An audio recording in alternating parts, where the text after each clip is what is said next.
Hello everyone. It's volume 11 time. It's finally here. I'm actually so excited. You get to see my face, my horrible, horrible face for this one. This is a very special day. Ugh. I look really weird in a webcam. Also, I did do a shave, so. You got my poster. That's my shirt. I'm all ready. Also, I'm sorry if this seems so. I'm so unprepared and excited. We have this bingo, which was made by my acquaintance Cess. I've not really spoken to in a very, very long time. This is the bingo for what may happen in this volume. We've got this Cecily dying. We've got the Yeshin betrayal. We know that's going to happen. Necron says a pun, also probably going to happen. Clara says something stupid again. Edlon appears. I don't want to cry. Elsie and Arccheck. Noxious backstory. That's obviously going to happen. Fight scenes. Other character death. Probably Yeshin. I've been theorising that Yeshin's going to get taken out for knowing too much. Cecily is actually alive. Bart reference. Free space. Sesmiffy. That probably won't happen this volume. There's another volume and an epilogue left. And a third thing, which I think the last thing will be a War-Torn Trails teaser. Trucks. All suspects bear Alina divorce. So do you shoot? Someone starts an argument. Depressed ending. Big plot twist. Emotionally open. Woman moment. Okay. Breathe. So, take that off. Get up on my screen. Here we go. Is it still there? Yeah. One sec.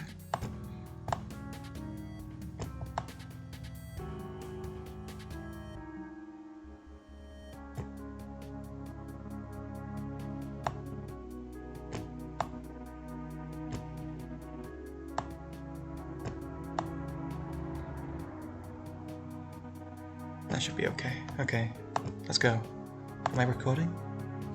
Yep. Let's go. Let's fucking go. Wait.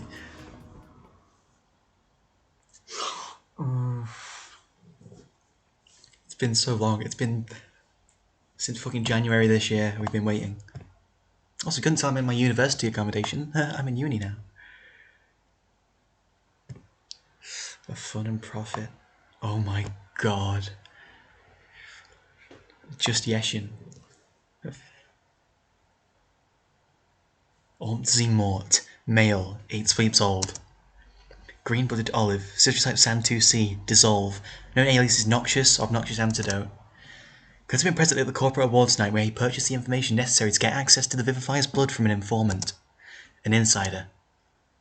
Informant claims to have past experience with these sorts of transactions.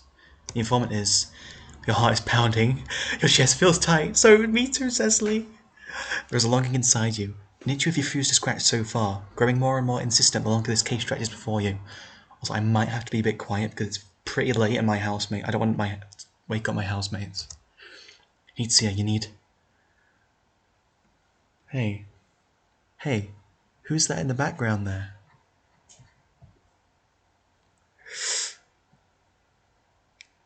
Yeshin has new sprites, new or not. She's drawn by a new artist, actually. Oh, he looks... that face! Hey, I see you there. I actually found that on my own. If you brighten it up, Noxious is there. Which, I didn't even see him, I just had intuition. Police brutality. Fuck. I was gonna try and skip the content warning in case it's spoiled, but whatever. You swivel yourself around as you finish your 8th lap around the room. Even with the coat discarded, you're working up a sweat with all the pacing, fingers tapping an impatient rhythm on your left arm. Is this Cecily's place? Typically for her to be fashionably late, despite having stressed how urgent of a matter your meeting was. It would have said nothing but please you. You should have said nothing more. Nothing would please you more than her being 47 minutes late to your rendezvous. You're sure she would have shown up on the dot if that were the case? You huff through your nose. With nothing else to occupy it, your mind keeps running on loops, go over the same facts 100 times spinning on its wheels. You don't have Ormsey's location yet. One last puzzle piece, and you will finally be ahead of him. Make your own path rather than follow his breadcrumbs. All you need is a link, a location.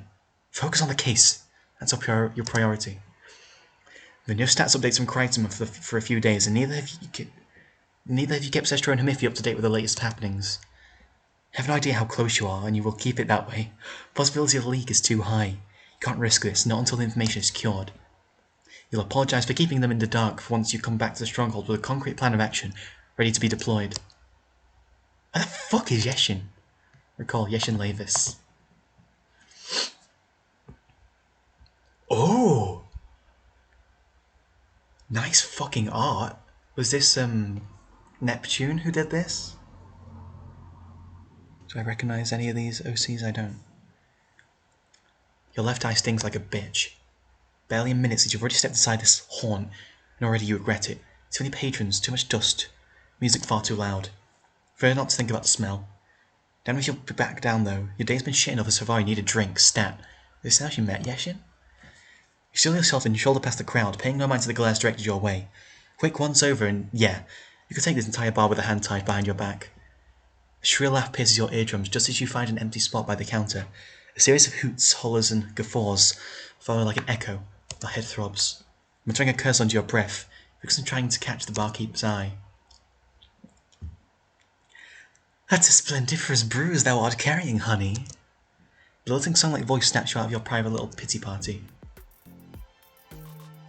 Oh god, nice.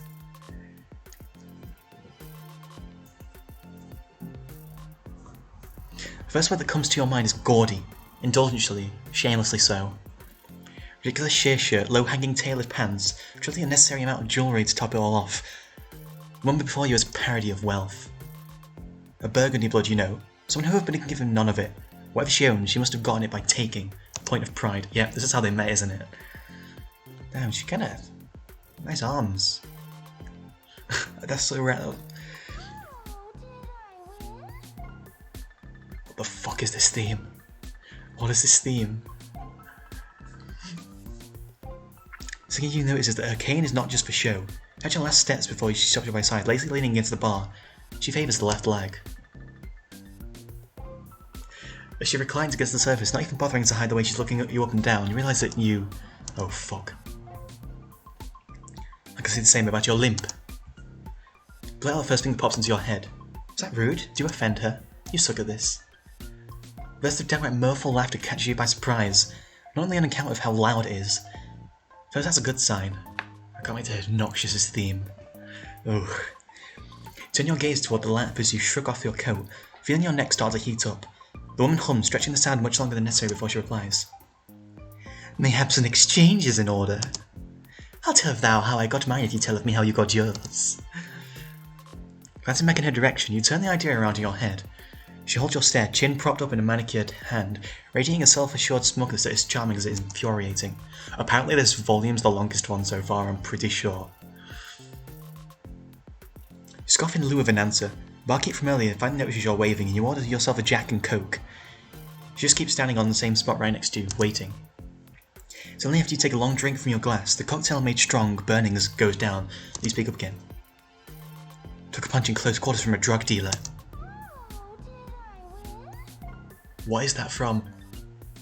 I feel like I should recognise what that is from, but I don't know. It's a sample from something. She was one of her perfect brows. Don't miss the way her eyes travel from your bruise to your lips. And what happened to them, perchance? You let your mouth turn up at the corners. I need at least 2 more drinks before I tell you that.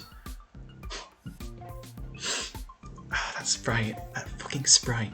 The answer turns to a dazzling grin. You get the impression that if she could, she would be purring. Your turn. Where do you get limp? Ah, alas! A display of theatrical grief. She flops herself down on the seat next to yours, leaning against your shoulder in one fell swoop. My knee was rent asunder by a fearsome weather beast, a crocodile. You can't help but disbelieve. She hardly looks the type to go around wrestling with wild creatures. What are you doing fighting a crocodile? Well, she was with my Lucis. Then she shrugs her shoulders in dismissive nonchalance. It's dismissive, nonchalant. He's commenting on the horrid weather outside. Not a very fine one, mine. The Allmill doth bequeath her most fuck-crustable challenges to her most beef-and angels. Take this fact, deciding to ignore the foppish woman's strange verbal quirks for now.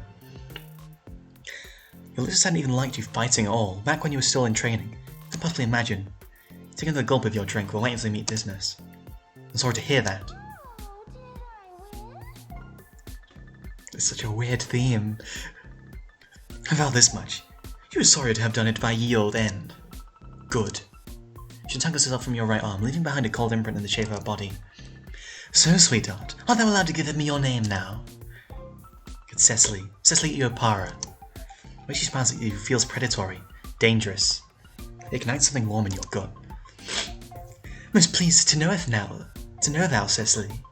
They calleth me Yeshin. Yeshin's a good name, sharp and sibilant. I think it suits her. Would you like a drink? About time thou asketh. It's not polite to leave a girl in waiting, verily. Scoff the second time tonight, with more still on the horizon you suspect, and signal the barkeep for another drink. Unsurprisingly, the beguiling strumpet orders just the gaudiest, strongest cocktail on the menu, with a shot of her on the side. It's served to her in a glass of daintily decorated with a little umbrella and cherry. You didn't hold your gaze, pulling the straw into her mouth. She takes a long, deliberate sip without breaking eye contact, licking her lips when she's done. You know, darling, I do have the feeling we shall be getting along swimmingly. Perhaps it's the alcohol settling inside you, clouding your otherwise sterling judgment. When Yeshin offers a glass for a toast, you don't hesitate for a second. Interesting. Didn't expect that. I didn't expect to go right to Yeshin. You shake the memory out of your head.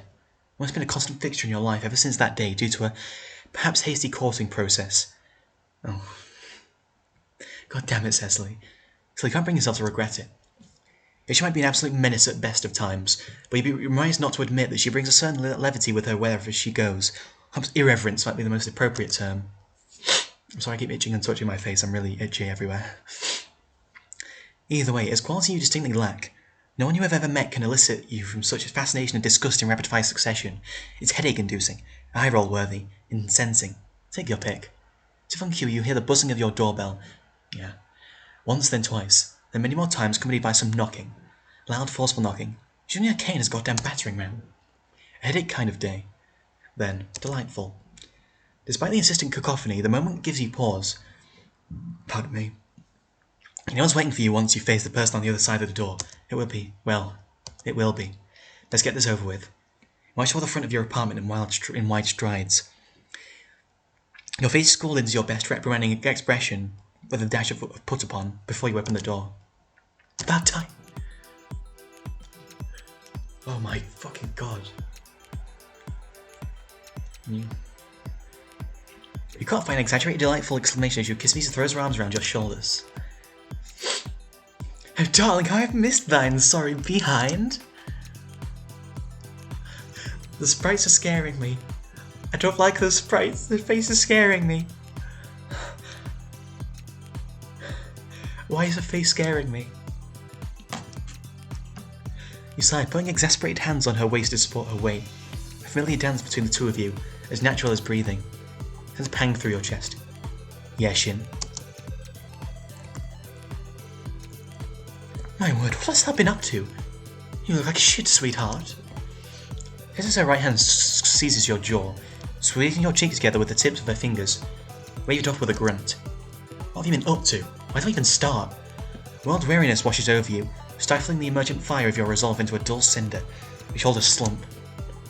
There's been a case of utmost importance. Yeshin waves a hand, a picture of disinterest. Once they all mine, fair copper. I should declare if hauling around the world's whole-ass weight on my rubber shoulders must be quite burdensome. Would you just... Yeshin, there are things I must discuss.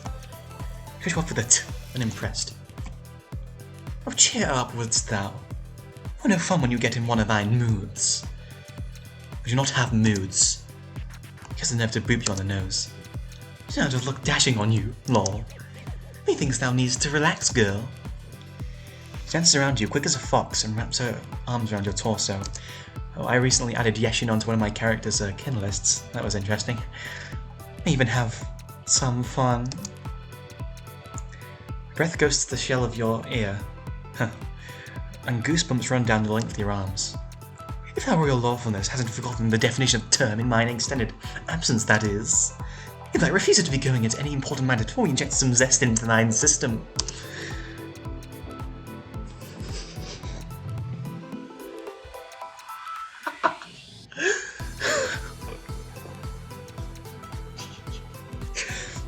She slaps your ass. Because damn, you could use it. Hey, nice eyes, Yeshin. But as she twirls away from you and into your block, it's as you close the front door. Your eyes follow her as she flits about the place, predictably going straight into your liquor cabinet. This isn't the kind of theme I expected for Yeshin. I like it. I really like it. It makes me feel something. I don't know what. Maybe it reminds me of something. You cross your arms lean against the wall, watching as she sifts through its contents, humming to herself. What does a so-called expert on the subject suggest, pray tell? Just hoping I'm still on. I really can't wait to hear it. Maybe I'll refresh my memory on that strange alien word you mentioned. Fuan, was it? Yeshin weights 2 different bottles under her hands, a broken answer over her shoulder. Stripko fish. Absolutely not. She cackles, throwing her head back, then haphazardly shoves one of the bottles back into the cabinet, the clinking glass echoing throughout the room. She breaks anything, you swear. Yeshin pivots on her heels, and you can finally identify a peak of liquid poison. Wrong. Again, predictable. Thou doth never change. Neither do you. Having fun ransacking my hive. This is stupendous blast, much obliged. You should join me. Yeshin punctuates her last with a flick, sending the bottle cap flying onto the floor. She looks eyes with you and takes an unblinking swig. Oopsie. I do like the bubbles.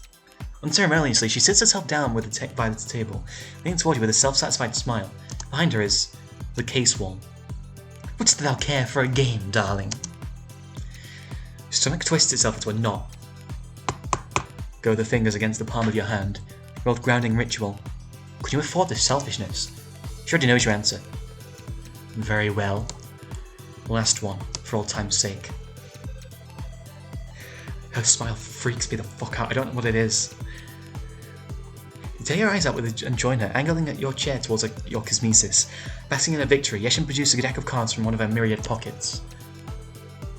Women have pockets? You changed my mind, Sissy. Sugar Fizz is such a bore. We shall engage it in the gentleman's sport of choice. Strip poker. Absolutely so. No vettering twice in a row. Unless you are afeard of thine blowed dame. Oh, I get what it is. I get what it is now. She flutters her eyelashes at you. You huff and cross your arms. Hardly. Satisfied, she starts to shuffle the cards in fluid, practiced motions before you cut her off with it. She looks at you with a raised brow as you extend your right hand, palm up, waiting. Don't be coy. I know what your usual strategy entails. She gasps offended, pushing the deck close to her chest. I never! What in the world art thou implying? You wound me. Hold her gaze. Her act drops and she hands over the deck with more force than necessary, tilting her chin on her hands with a pout. By the two above, you're such a bitchy tyrant. Dost thou wish to find me for soulless thought crimes as well as while you're at it? Do you realize you give the deck a cursory once more? Seems standard enough. I was sending the invoice to your truck. Just the most long-suffering ugh in Reptilian history. Start shuffling the cards. It's little victories. Neither of you is ever on top for long. What rule set are we using? Strongholding. That's funny.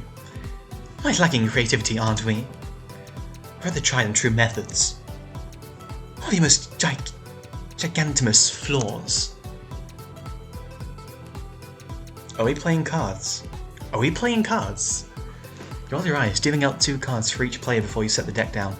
She's taking a look at your hand. Yeshin checks. Not so fast, homegirl. Leave that over for me a chug from thine cabinet. She jostles the bottle of liquor she unceremoniously stole in front of you. I'd want to not play on the most evenest of bournes, would you? Excuse me. It's your own fault you decided to get preemptively inebriated. Deal with your handicap. Ugh. You snatch off a bottle from her hands, taking an exasperated swig from it. The alcohol settles inside you, strong and pleasantly warm. There, happy? Positively so. Sound of snickering fills the room as you analyse your hand. Ace of clubs, eight of clubs. Not bad. Try to gauge your opponent's reaction to her own hand, though you know it's useless.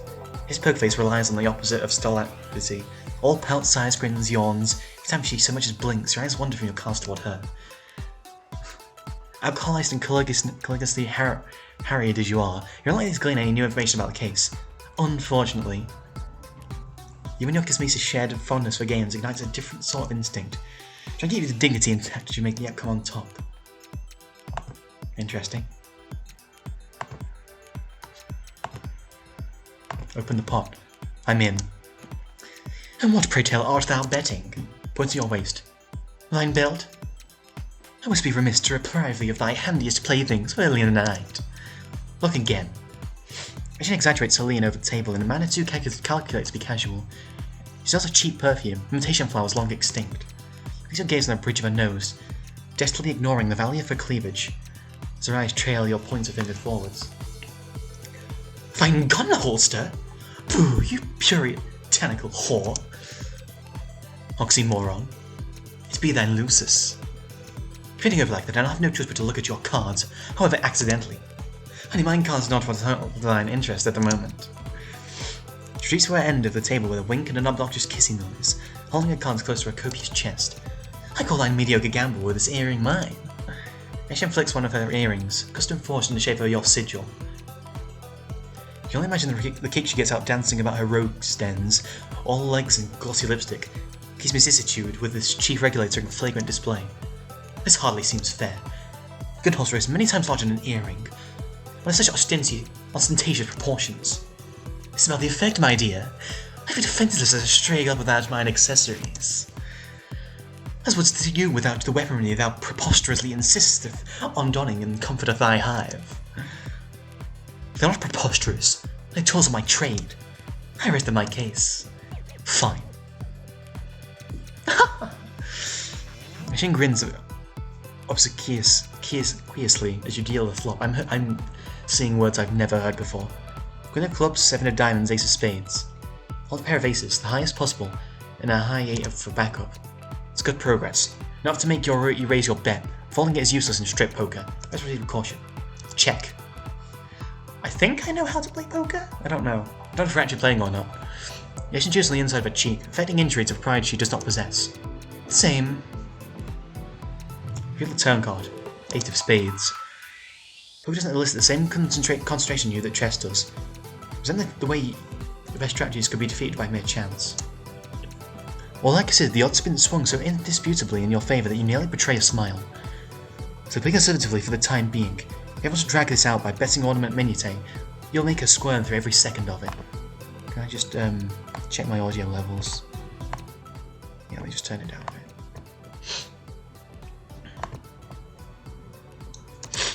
Check. She rests her teal polished nails on the bottle's neck, beaming at you. I raised my belt. Immediately see through her ruse, the gun holds the clips to your belt, and you'd be betting 2 pieces of clothing for the price of 1. How predictably vindictive. Methinks you are engaging in some of ye old projection. Remember Kismisa's whose comebacks were slightly more creative than the one you might hear on the reduplication playground. What's so neurotic today? I hardly ever have to try to land my pot shots. But worry if not. Once I'm through with thee, you shall have no pearls left of to clutch. I call, belt for belt. She flutters her eyelashes. Reveal a river card. She breaks eye contact before you do, looking at the card and dictating its result in the melodic sing-song. Queen of Diamonds, my second favourite. Your first being. She strikes her knuckle on the table, signalling check. There's a 4-beat rhythm to it, a mockery of your grounding ritual. Shall we find out? I'm hungry. Some Jaffa cakes. Ends by drumming your fingertips on the table. You don't feel like take this from you.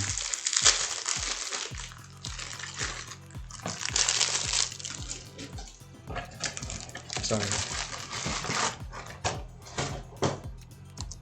Allow me. If I wait for you to go first, we may be stuck here waiting for 47 minutes. Now I'm just having the cockiest grin. Can't even express around Yeshin as you show her your cards. She held spares in the glance, more interested in deploying her verbal ripostes than moving the game forward. How tracketh my tardiness on the dot? OMG. Really strong will tell me one's most bastards criminals near the chief regulates hate-struck Barkaby's shenanigans. Focus Mises continues dallying. She's likely to expire of old age before she gets to spread the word. It's a shame that I high-ranking pale fails mindfulness advice. I think pierce line skills presented for its girth. Your smile sours into a snarl. Yeshin, unperturbed, spreads her hand on the table. Queen of spades and 8 of diamonds. Full hive. Perhaps I'll teach thee the basics of restraint. Once you've handed over that belt. With a sharp exhale, you reach for the gun holster and toss it over your shoulder. Fucking thing was empty anyway. No dignity takes a mild blow.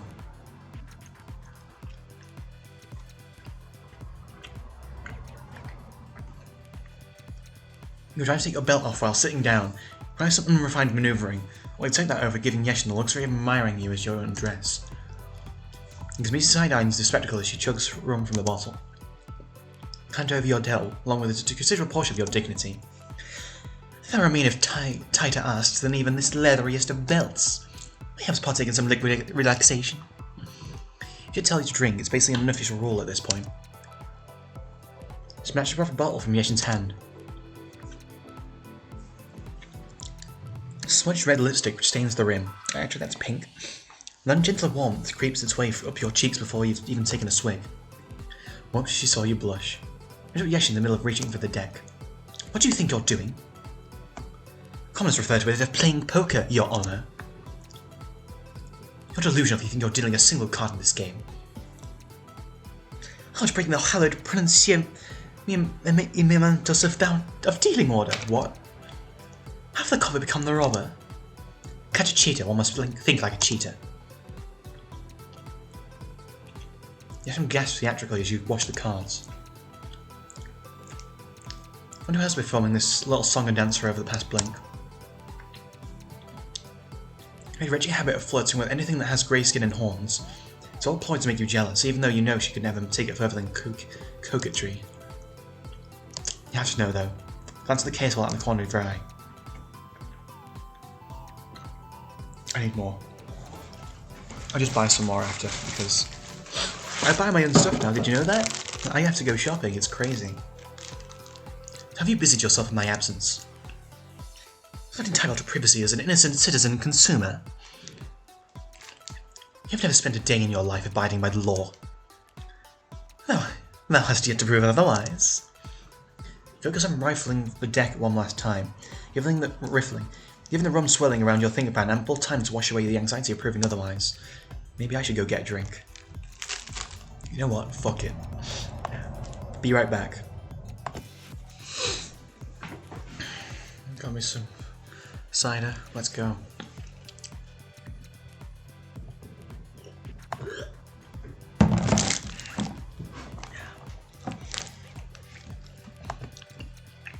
Not all my questions are an exercise in advanced interrogation technique. I'm merely curious. She waves her hand effortlessly. Alas, as thou wouldst not reply to even my most feverishly debased of texts, I've done naught but lay cupid with 106 degrees of febrile longing for thee.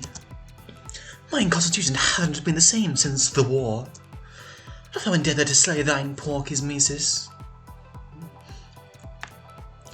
I'll keep it in mind for the next time I find you in need of punishment. I think she's telling you nothing of import. Sorry, legs distracted me. Between dealing cards dealing with her, you'll take the former for now. Hold the four of spades and 4 of clubs. Starting pair of strong stuff. Open the pot. No, the privilege of opening falls on your Mises this time. Even in this criminal's game, you have to observe at least some rules. Pass. I'll give you angling to do the same. Some of you got cocky or dignity paid for it dearly. Check. You reveal a flop. 4 of diamonds, king of clubs, 4 of hearts. Have you considered yourself a lucky woman? Just the opposite, in fact. That may change tonight. Hold a whopping 4 of a kind, 4 of 4s. Juggle internally.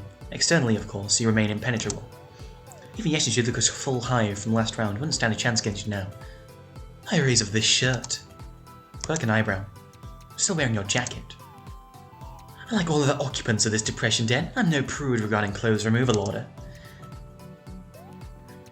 The jacket accentuates mine assets. I'd be stupid to turn the bet down. Most you can have at this point is a risible 3 kings. Shirt against shirt. You have enjoyed so when you try to make mine. Take mine. He strokes of things on the table like a pervious needing flesh. Look in her eyes, the memory she's evoking must be vivid in his mind as it is yours. It's only sweep into your relationship that you caught wind of her illicit activities. You always had your suspicions. Now after weeks of investigation you finally caught her rust-handed, because she'd ever come to it. Right in front of your eyes, Yeshin fed the papers of Vincent her insider trading activities into a shredder, which fed the scraps into a fire. Crossed the room in 3 steps, released your sword pommel and gripped her by the lapels. She yelled in surprise and delight, one and the same for her. She of ash and nervous fear. In retrospect, you can't believe how easily she ran circles around you. Such an amateur. But then you suppose so were you. She made it evident. You detested her for it. Confidence into her ear. She laughed, knowing your threats were empty. Had to wrap a leg around your waist, a move that resembled the start of a getaway too much for your comfort. Without trying anything, you shoved her down on a nearby table. Tried to play this off as part of a plan, as you could have something else in her eye. The jewel rare and ruby red. Anger. Or fear. Took her by the throat. Straight her nails on your wrist. Okay. No thanks, don't need to learn more about that. She's changed in the sweep since. Her hairstyle, her clothes, her expertise at getting under your skin. But the effect she has on you, tapping her nails on the table, expensive mascara, low cuts and playful malice, is identical. She stands out like a hazard sign against your apartment's concrete grey, dressed in an ineffable demand for your attention. You take your eyes off her as you deal a turn card. 6 of diamonds. She purses her lips. She makes it look natural, but each and every one of her moves is calculated. We had half an hour on this section alone.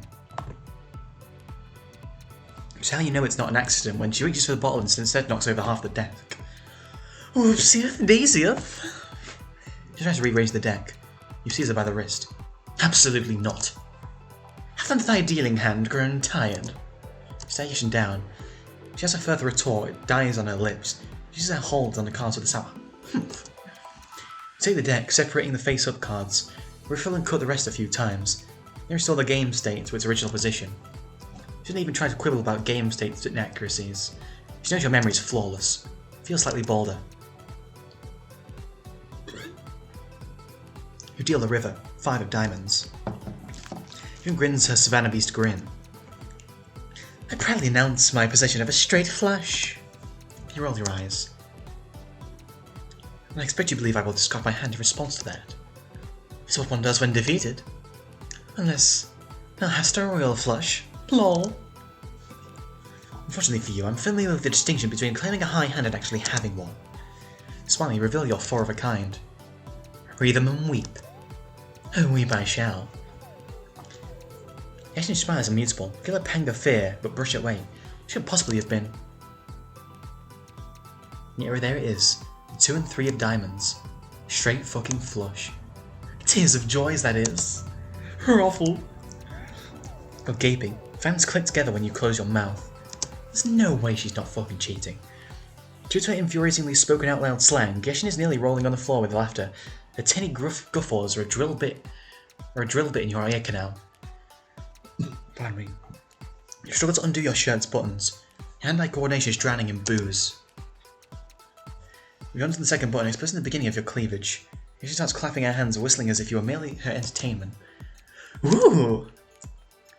Go, Queen, give us everything! You slip on the 5th button, because you clearly see yourself blushing all over, bursting of teal all the way down to your abdomen. Oh, honey!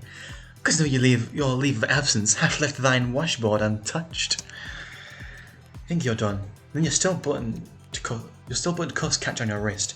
Sounds laughing again doesn't stop until you take the damn thing off in earnest. Motions to toss a shirt behind you. Nah! Hand it over the goods. Oh no. You half-heartedly throw your shirt at Yeshin, press it to her face and takes a deep breath. Oh, mine odorous opponent, how must I have pheromonal bouquet? You're a mess. Yeshin's eyes flutter open, and you find it suddenly difficult to meet her gaze. She shakes her eyes hungrily up and down your arms as you shuffle the deck again. That's actually renewed your bond.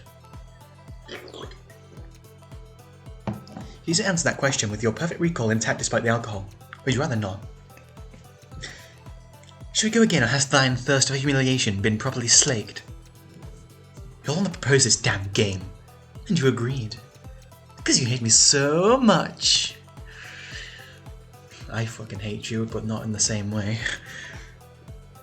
Take a shot and deal the cards. It's King of Diamonds, 7 of Hearts for you. So you have a high king. As if it's availed you much thus far. Pass. Look at Alderon, he's on a rampage! Hesitate, deck in hand. Who did those sprites? I need to know. Stopping Yeshin from shuffling all this time because you expect her to cheat. She don't expect you to cheat. Power is yours, Cecily, what will you do?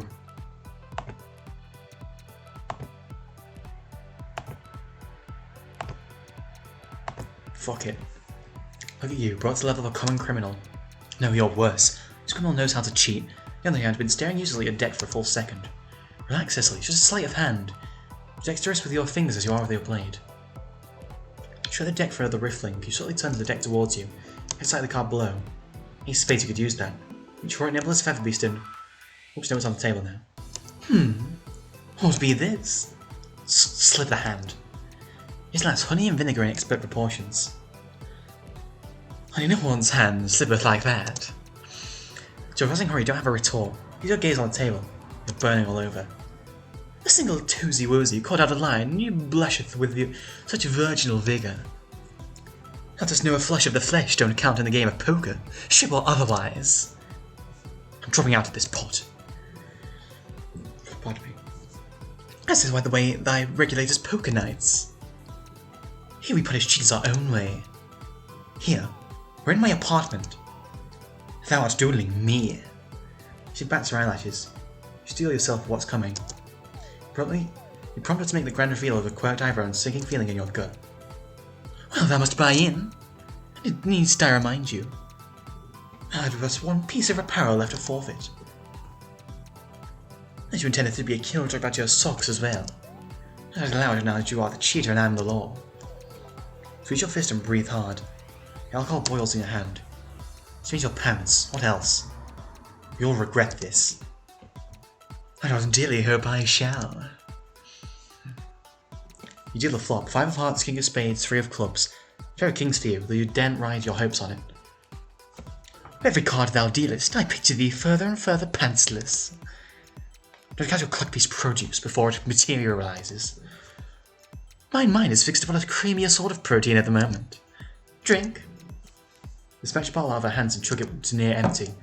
She downs what's left of the swill, licking her lips in an exaggerated motion. Her lipstick is a disaster. Shame she won't have much left for you. Focus, Cecily. You have to win this hand.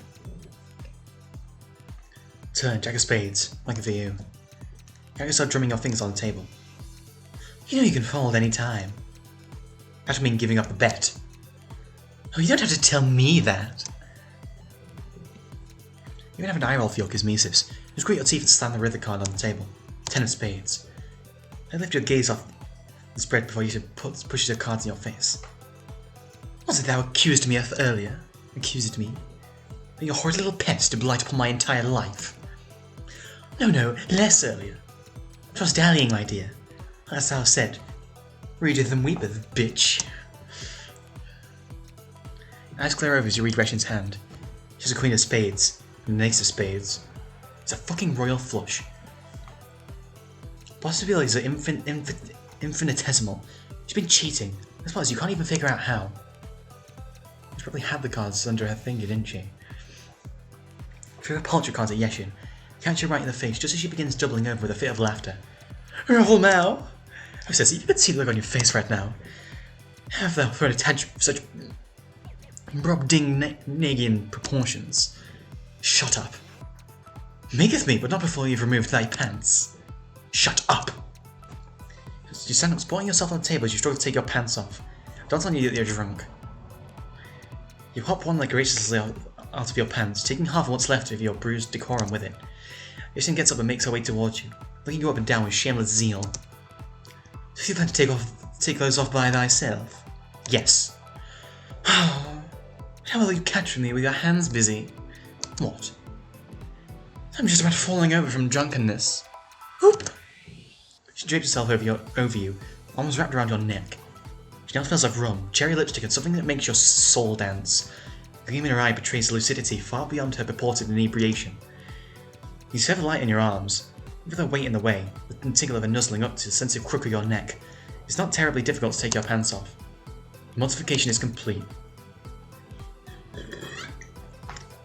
I was actually afraid something like this would happen. Yeshin would just like fucking get to her.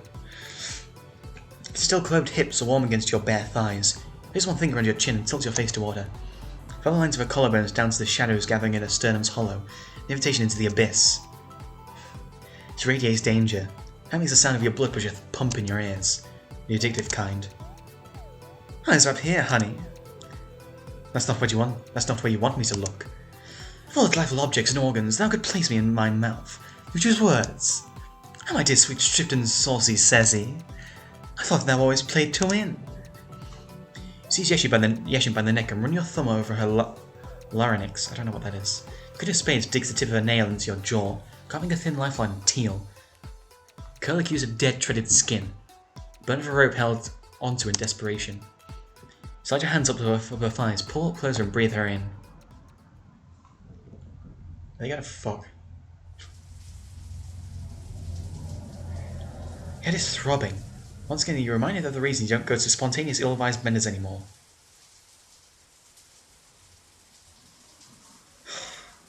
Cecily. I knew it. Why did I know this was going to happen? Several hours after your card game, you're sprawled on your futon, head still woozy as you stare at the ceiling and try to will the alcohol out of your system. There's a cold imprint on the left side of your body. It's what Kazmisa's was huddled up against a few minutes ago. She left you to freshen up. Lock yourself inside your sanitization block for the foreseeable future. Take a moment to sense yourself. Running solution dispenser, a source of unpleasant white noise. The solution dispenser and Yeshin's occasional singing, that is, could be worse. I know you're staying like this. You stretch, arms going over your head and joints popping as they step back into place and roll over on your hands on the ground right next to your face. Post-coital haze dissipates in a flash. It's hard to deliberate for placement. Is this a trick? A dare? You stare at it, breath held still, waiting for something. I can't believe I predicted this. I knew they were gonna fuck.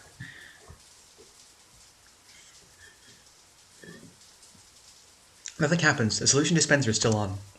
Can't ignore it, Cecily. You can't not look. You have to know to see it with your own eyes. It's fucking noxious. It's fucking aunty, isn't it? And you can message Cecily. Maybe I don't know. We'll also to a crawl as you reach over and grab the cell phone. Staring at its blank screen when you press the lock button on the side. Find it a matter of swiping your finger up and... There it is. Jason's phone unlocked, not even set with a password. Calculated. Start looking through her message history. Old conversations, newer ones, some cases you're familiar with, some you are not. Some you pried out of her mouth yourself. And then in the midst of scrolling you spot it. A familiar handle, painted in a colour that makes you think of bile. You stare at messages until they're seared in your retinas. The shower runs in the background, accompanied by cheerful humming. Vision blurs. Idiot. Of course it's her. You knew this. You've known this for some time now, longer than you'd care to admit. We all knew it, Cecily. Let your feelings calm your judgment. You ignore the glaring Yeshin-shaped blind spot in your perception. It was obvious. It has always been obvious. Stupid. Stupid! She's been playing you like a fool this entire time. It makes you furious. Rage swells up inside you as sudden as it is all-encompassing. It roils, threatens to boil over. Music up. Your arm spasms with a bought impulse to throw her phone against the wall. No. You are the chief regulator. You tell yourself, not a blunt weapon. You are a blade. Take the white-hot feeling inside of your temper, sharpening it to a fine point. There's a case to solve, and there's a criminal in your home. You delete all the precious route data before you place your phone back on the table. Then you get up and grab your holster and possibly in a sheath.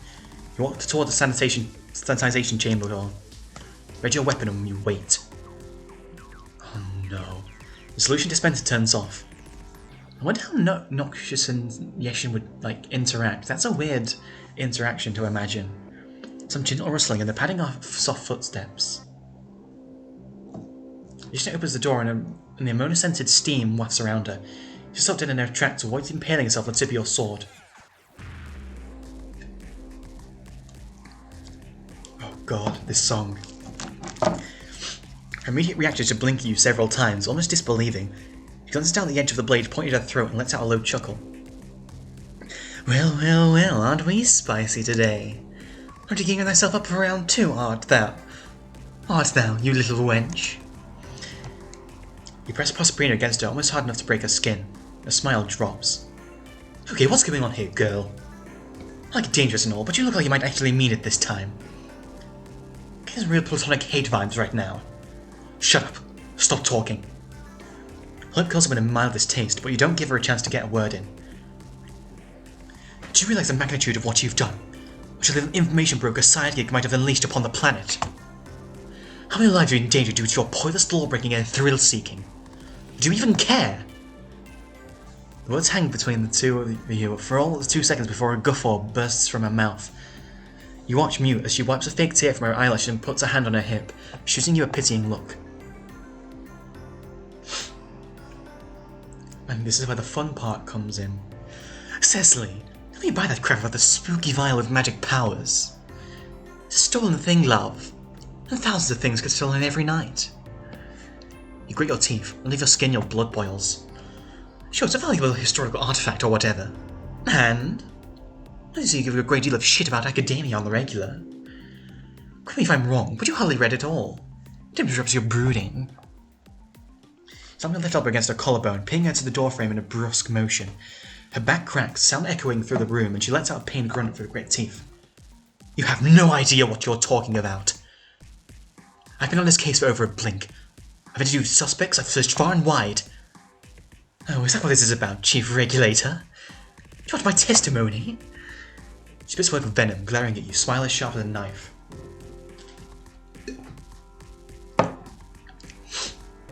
Fine, I'll give it to you so you know you can put it on record, all official-like. I know you love your protocols. Ideal information. There's around 8 sweeps and you've known for 4. Dare say I'm responsible for making your career that much more exciting. You're very welcometh. Anyway, some crazy cultists wanted this thing so bad they were willing to kill for it. Not a weird kid with tech skills to dig up their dirt for them. Weird kid was happy to pass along a handsome reward to whoever was willing to help. A charming rogue with a spreadsheet full of route assignments just so happened to notice that a high-sec convoy was diverted. Voila!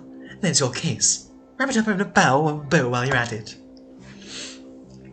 Your hands are shaking. Your mouth twists into a snarl and you press your sword against her skin. A trickle of carmine travels down her throat.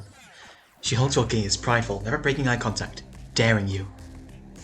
You like to think yourself so above it all. It makes me sick. Nothing but a selfish liar and a cheat, Yeshin. Nothing. She rolls her eyes. Ugh, I hate it when you moralize. Don't give me this spiel, Cecily. Those guys were going to extract their precious info no matter what, with or without me. I just know to take an opportunity when I see it. Besides, it's all just a game to you. Lots of complicated problems and feel smart while doing it. I just know that comes with the job. There's a nice bonus too, I bet. Really, this Ormsey fucker is giving you everything you've ever wanted. You should be thanking him. How'd you learn to do a little self-reflecting the next time you feel like throwing accusations at me? Don't you ever put your sword to my neck over shit like this again? Unless you want to work out safe word first. You're not proud of this moment. You want us to see it.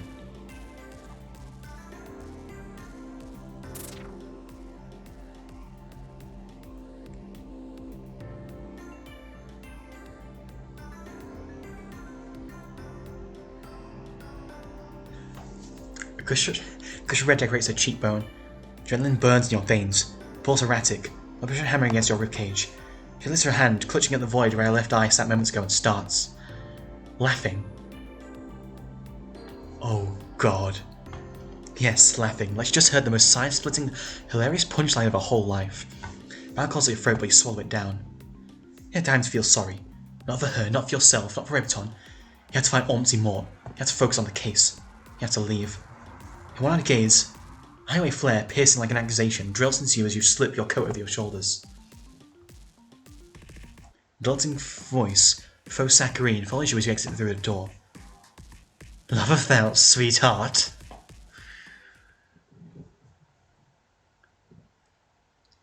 Okay. She's not dead, so where the fuck is she in Vastera? She's gonna come back again. That can't be it. That can't be it.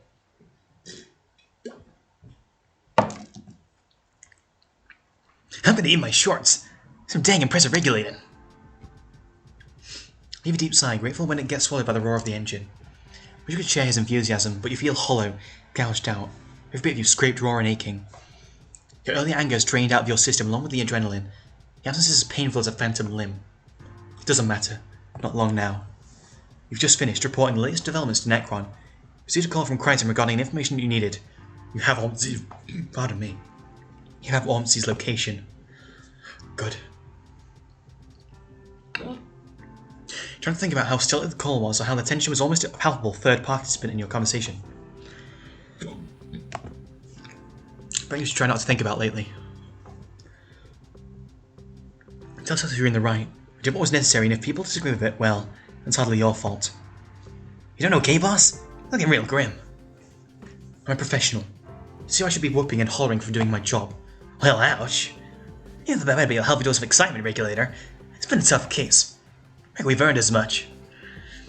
You don't have it in you to argue with him. Look out through the window instead, letting your gaze slide over the dark landscape. Hands wrapped around your rapier's hilt. There's no trace of the comfort the contact usually brings. Clean the blade meticulously after you left your apartment. Didn't stop even when you were sure there could be no trace of blood left. You want to clean it again. Necron. Hey, boss. Paul's not sure how to express what you want to ask. The neon lights of the stronghold cast jagged shadows between buildings. How far are you willing to go to do your job? Far as I have to, really. It's pretty straightforward, ain't it? So the bad guys protect the good guys?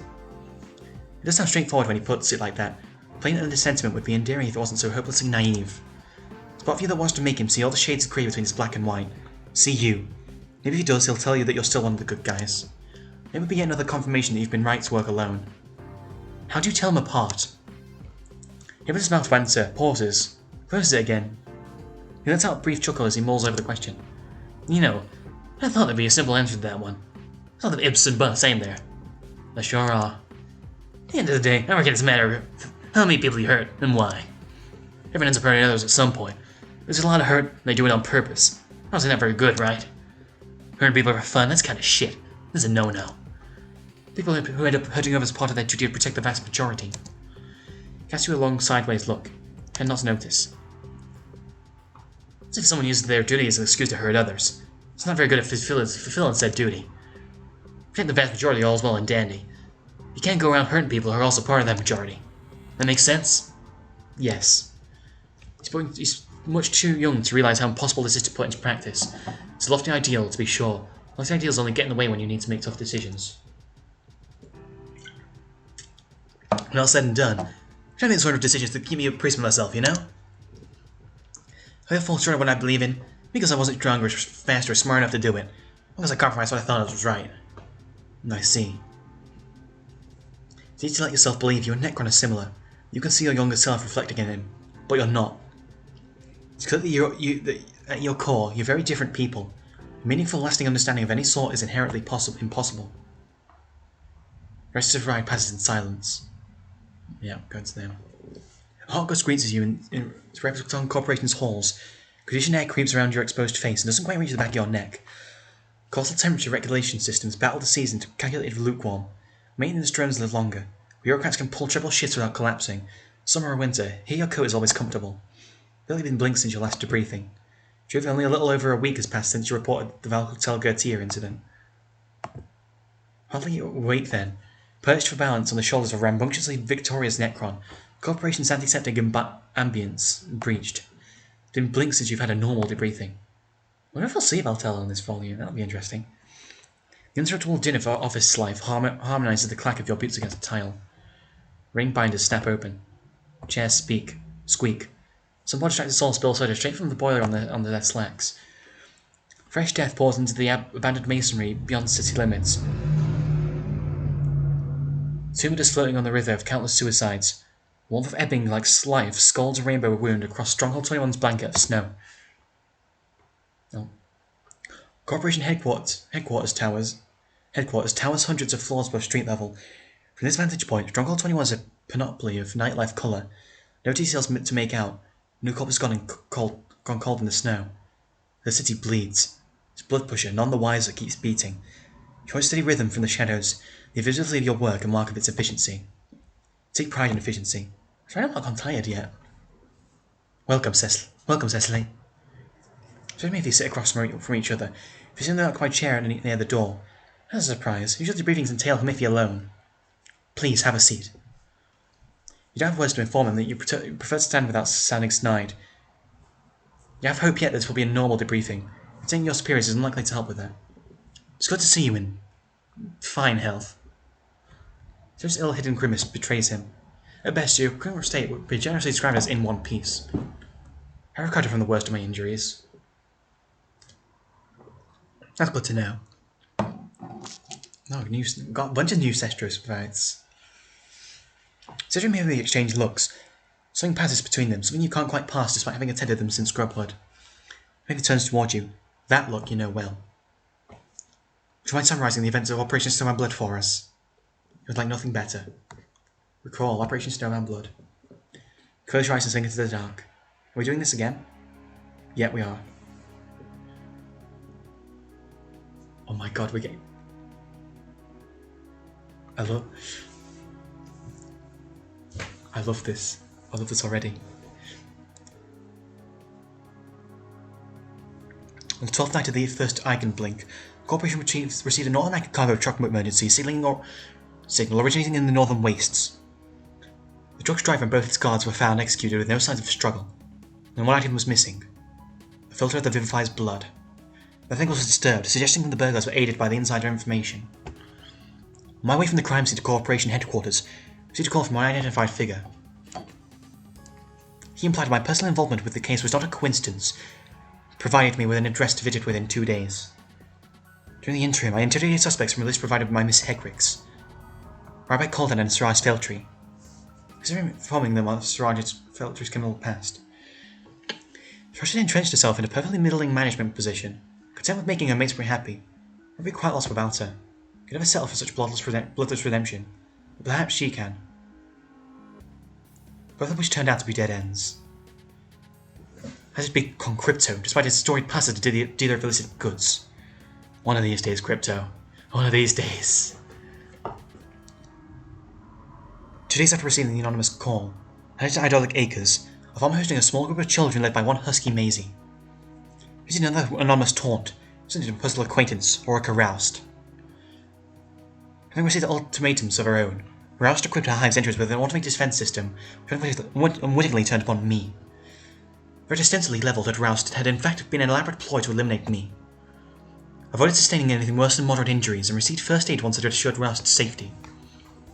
Best not to tell him about the band-aid. I provided Crypto's alibi with his matesprit in Dari Veneer, revealed the history of the purportedly disbanded cult known as the Mora. According to him, former Mora members have a vested interest in obtaining life-extending artifacts such as the Vivifier's blood.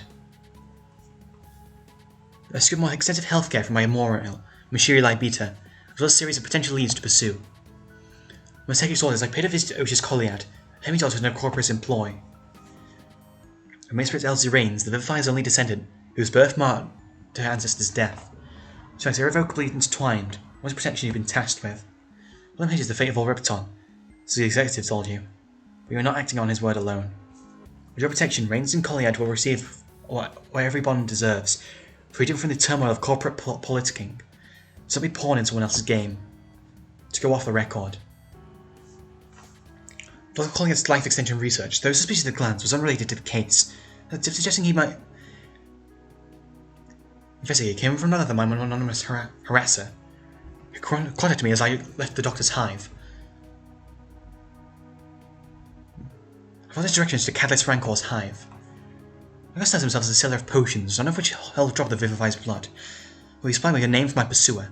Noxious. It was at this point I recalled overhearing an exchange of information during the latest Awards for All celebration, and questioned Roro Dursel, head chef in charge of the night's catering. Something he could fill in gaps left by an unfortunate interruption, but he had little to add. Roush connected me with their matesprit, a vigilante by the name of Necron Exmort, who took the Harbingers had struck an alliance with the Mirth Maniacs. He ambushed a group of cultists, including a woman who I had spotted stalking me during an interview with Vanir. Someone referred to herself as Talaud. The other Mirth Maniac companions, presumably the leader, as Puzzle. Talaud of Puzzle escaped with a book Exmort claims as great import, so I could glean. Said book grants some sort of extranatural control over space. Governor Petrov's commune was a false alarm. The running of this operation appears to have no connection to either cult. Vanir placed a distress call for her acquaintance, Valtel Gatia, who had fallen victim to Noxious' manipulation. She was in immense distress and reacted violently to our presence. It helped rescue me from an assault by Gatia's perilous survival ability. You were reticent to accept Notcron's aid at first. I have to admit, but he saved your life on more than one occasion, and it's after you nearly left him to die at the cultist's hands. It was a behest, sure. Still. He will endanger himself again. It's inevitable, given his daredevil propensities and his signing on the Operation Snowbound Blood's final strike. If any luck, this time will be the one rescuing him. Then you can call it even. Don't foreshadow, please. Oh, look, tall Sabian. Where's the aid of Sabian Barari, who possessed a crouching that allows him to pluck detailed audio information from memories. Let's go Noxious' dissolve sign against the sigil database. I'm not about to tell him if he how. I identified our prime suspects as Ormsey Mort, male, 8 sweeps, olive blood. For this information, I asked a programmer, Crichton Lydian, to crypt Mort's physical location. I looked at my arsenal before confronting Mort, and patronized High-End Refero's establishment. They also did not acquire weapons, so Refero suggested I look into my closest available logistical connection, who also happened to be present at the Awards for All event. You don't wince. You don't drum your fingers on your palms. Your memory far, far away watching the inevitable unfold. Like his Mises, Yeshin Levis, sold more the cargo truck's route. He fits as much when I confronted her some hours ago. All that remains is compel Ormsey Mort into compliance, so I will track him down according to Lydian's information. Russell Arbiter is sheltered in Lydian's hive. He operates communications experts in case backup is required. Mort shields himself behind a disproportionate illusion of power, filled by anonymity and access to privileged information. It's possible for him to emerge victorious in a physical confrontation. You don't know that, Cecily. The start Noxious only have one strategy, laying trap after trap. He teaches you to each trap in turn, not always willingly, not always emerging unscathed, but always enduring. Listen, he's powerful, he's probably a 4chan user, and that you can know, oh, they're scary. Every part of me requires a sacrifice. Noxious no longer holds any pieces. He is a king alone, incapable of winning and too conceited to play for stalemate. I request immediate authorization to terminate Operation Snowbound Blood with prejudice. You open your eyes. He writes down your report's final points. Cestra simply stares at you. He clears his throat as sometimes he does before a speech. Authorization denied.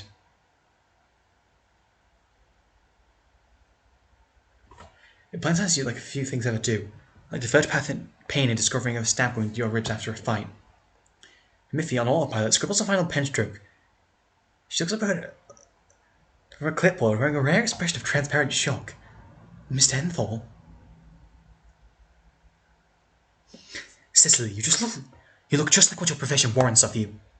Close to deaf and emotionally compromised. You needn't worry about me, Mr. Enthal. I've been through worse. I really don't think that's true. I'd say no it isn't. Because I've known you all my life, Cecily. You used to take care of me when I collapsed. I have similar strengths in memory. Do you remember that? Apogee or perigee. Any time I faded in and out of my consciousness, I find you wide awake by my coop, day after day. When I was a kid, I thought you exemplified what I was meant to be. You just didn't get tired. But at some point I wouldn't either. Now we're here. Look, I don't know the way you look right now. You doesn't bother hiding a sigh. You're the single most devoted troll in all of Repeton. Thank you, sir. No! That's not good! You've always said that you'd be willing to sacrifice anything if you thought you had to. Your duty compelled you to. I'll make no further sacrifices. Every variable has been accounted for. Please don't pretend you're invincible. Because when I know you're not. Oh my god. A nice pit of anger gathers in your chest. Your shoulders are tense. You're trying very, very hard not to ball your hands into fists. I am Chief Regulator, the closest thing to invincible on the corporate's roster. And frankly, for improbable cases that were not enough, we've gone as far as to arm myself with backup. The consent you to conversation I don't fully understand. As far as I know, all they're doing is getting yourself into a mess that's going to drag you under. Not physically, then mentally. With all due respect, Mr. Enthal, all that matters is that I know what I'm getting into. That's not true. If it was, why do you get to decide what should matter? So her voice raised an octave. He just his thumb over his tie and lowers his volume. Your safety matters. We matter. It's not whether you will or won't get hurt. You've already been hurt. I was about the day when you came back from Valtel's mansion. If so, you did not show it. Because you never let me! All I can do is work and work until I pass out and hope that the next time we cross paths, I'll be able to do more than give you directives. I'm tired, Cecily. You can't bring personal feelings into this matter. They jump at the sound of Murphy's voice. I've been trained on Cestro this entire time. Cestro looks as shocked as you are. Baltimore's network of power threatens the integrity of the Rapidon corporations at a critical juncture. We risk decades of work if we allow him to continue unabated. What's been set in motion before we even assumed our current positions. We cannot afford to discontinue Operation Snowbound Blood. Miffy, Cestro. It takes a little too long before the words to leave Cestro's mouth. He looks at Miffy with the same exhaustion that he emphasized earlier. If he thinks he understands the point he believes he's making, the point that you don't quite understand yourself. This isn't just about the work. This is about us. Imagine what would happen if Cecily didn't come back. How long you'd have to work double duty because of my shortcomings in a period of civil unrest. Mr. Enthal, I cannot stress enough that I will return whole and healthy. All I want is one man, my fast pass in combat experience. Face victory from much more pernicious opponents, suffering from far worse handicaps. Please just call me Cestro. Cestro sounds spent. So he is 3 sweeps old again, asking you to carry him to his Recuperacoon. He finally straightens up. Remember the last of her fidgets, touching her earrings soon after, getting her lobes pierced, which perfected the art of commanding the room. If it would make you comfortable, Cestro. So I was saying, Miss Segris is correct. Justice cannot be occluded by personal feelings.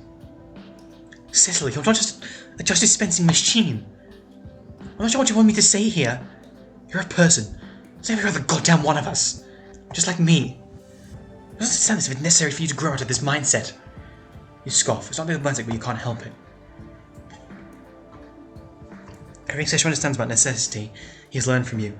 Your lessons did not include backing off when going gets tough. It may be hard to see this from the perspective of someone whose age just entered the double digits. I don't need to grow out of anything. Evidently you do. Listen to yourself. It's how you're reacting to being told no for once. Can't be not glad that you finally warmed up to decisive leadership. She lays his hands flat on the table. His chest rises and falls at a heavy, intentional rhythm. It's the one you taught him to use when anxious. It's not to stop his shoulders from punching up. Cestro rarely mulls over his words this much. Restrained to yell at just his clenched teeth. That's that then. He never liked how I did things, so you have to ignore official directives because I happen to be the one giving them. Cestro.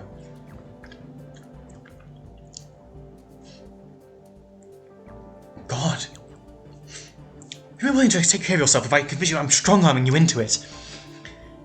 That become the way you get things... the way things get done while I was comatose. On the contrary, that's always been the Enthal modus operandi. His voice is blade sharp as a manicured nail sticking into a clipboard. Do not talk to Cestro that way. You too, Himifi. I taught you how to act as the voice of reason. What you taught me is to assist Cestro, but you think you're displaying unprecedented levels of insubordination against. Himifi, please, this isn't about insubordination. Subordination, let's stop wasting energy and order her to stay. She doesn't have to understand that this is for her own good. You can't believe this. I don't know how to not bring your personal feelings into corporate matters. As the head advisor, I do not recommend cessating Operation Snowbound Blood. One nonetheless defers to his judgment once it has been made official. As his maid spirit, do not talk to Sestro that way.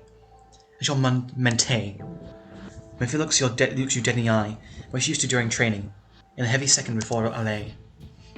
Sleeps passed between Hamifi first dodging a blade and her managing to land a single blow on you.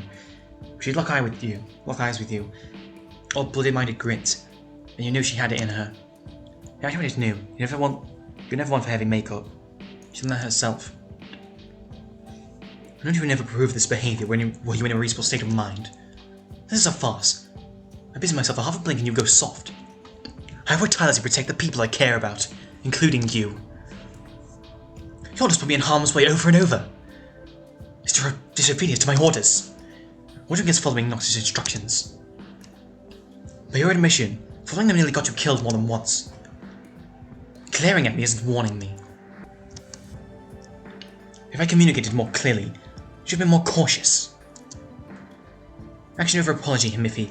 We've been over this. I acted according to available information. You never allowed me to be any more explicit about my concern. Not without a plan. If ways to do this, they don't require you to face an unknown opponent with your judgment clouded by emotional overinvestment. We're gonna have you coming back to us in pieces.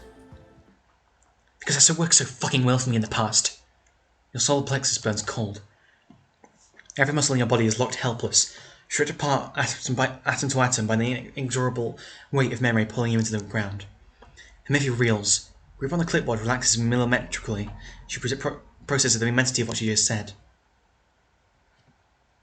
Bring your hand down on the table before Cesar's on opening his mouth.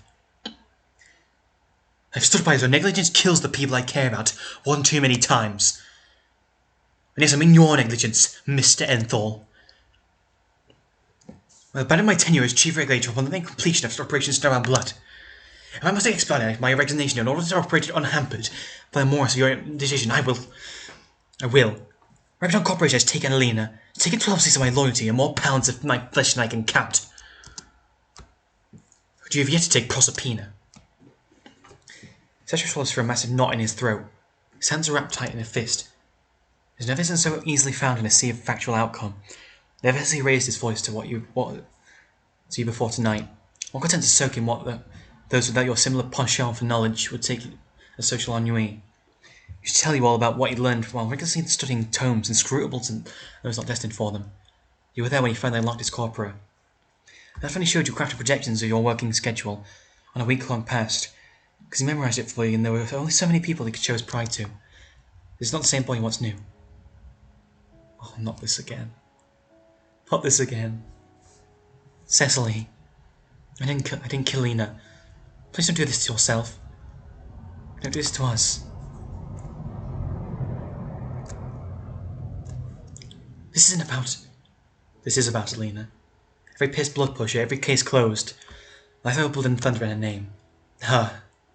This is about everyone. Everyone could be receiving their loved ones in a body bag tomorrow, so some faceless, self-important hacker can get his kicks. Everyone who thinks they have a right to trade life for money. It's about everyone. Except for my health is secondary. I'm about to bear the blows others cannot. How do you do that thoroughly? My actions this past blink have brought Maine's radius of danger. Must regret for the damage inflicted upon them. There's no making right for the damage inflicted upon me. If you stop Noxious now saves even a single innocent life, it will have been worth it. I have to see this through myself. For Alina. For good. Cedric buries his face in his hands. Maybe moves closer and rests her hands on his arm. The fight doesn't quite leave you so much as crash into a catastrophic wave of regret. You vow to protect them. Teach them to be strong. I think Cedric might cry, but his face is dry when he lifts it. He unscrews his eyes. There's no convincing you, is there? No. Every word Cestro speaks deflates him. Of course not. You're convincing yourself you had to do this since before I was hatched. Whatever this is. Everything, I guess. The whole of it. So stubborn. So hard to reach. I want to keep being those things. I should have done more, but it's up to you now. Like it always is. Please come back alive. I will.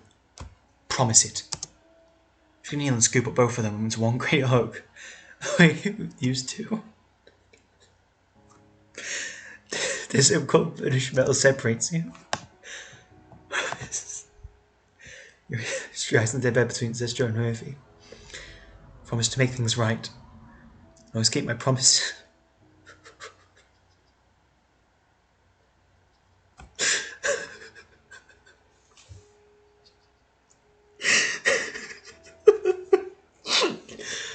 Murphy looks at you downcast. Zistra takes a heaving sigh. Good luck then. Fuck. Oh, don't die, please.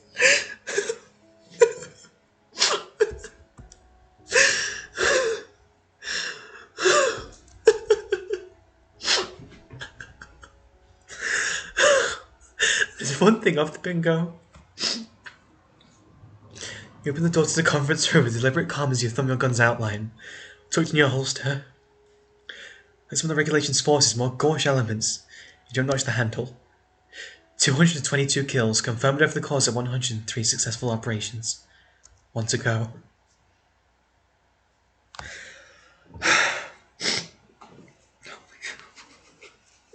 I knew I was gonna...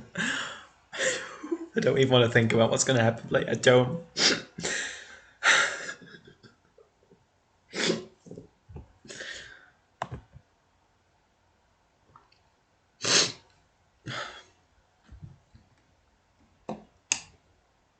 Give me 1 second.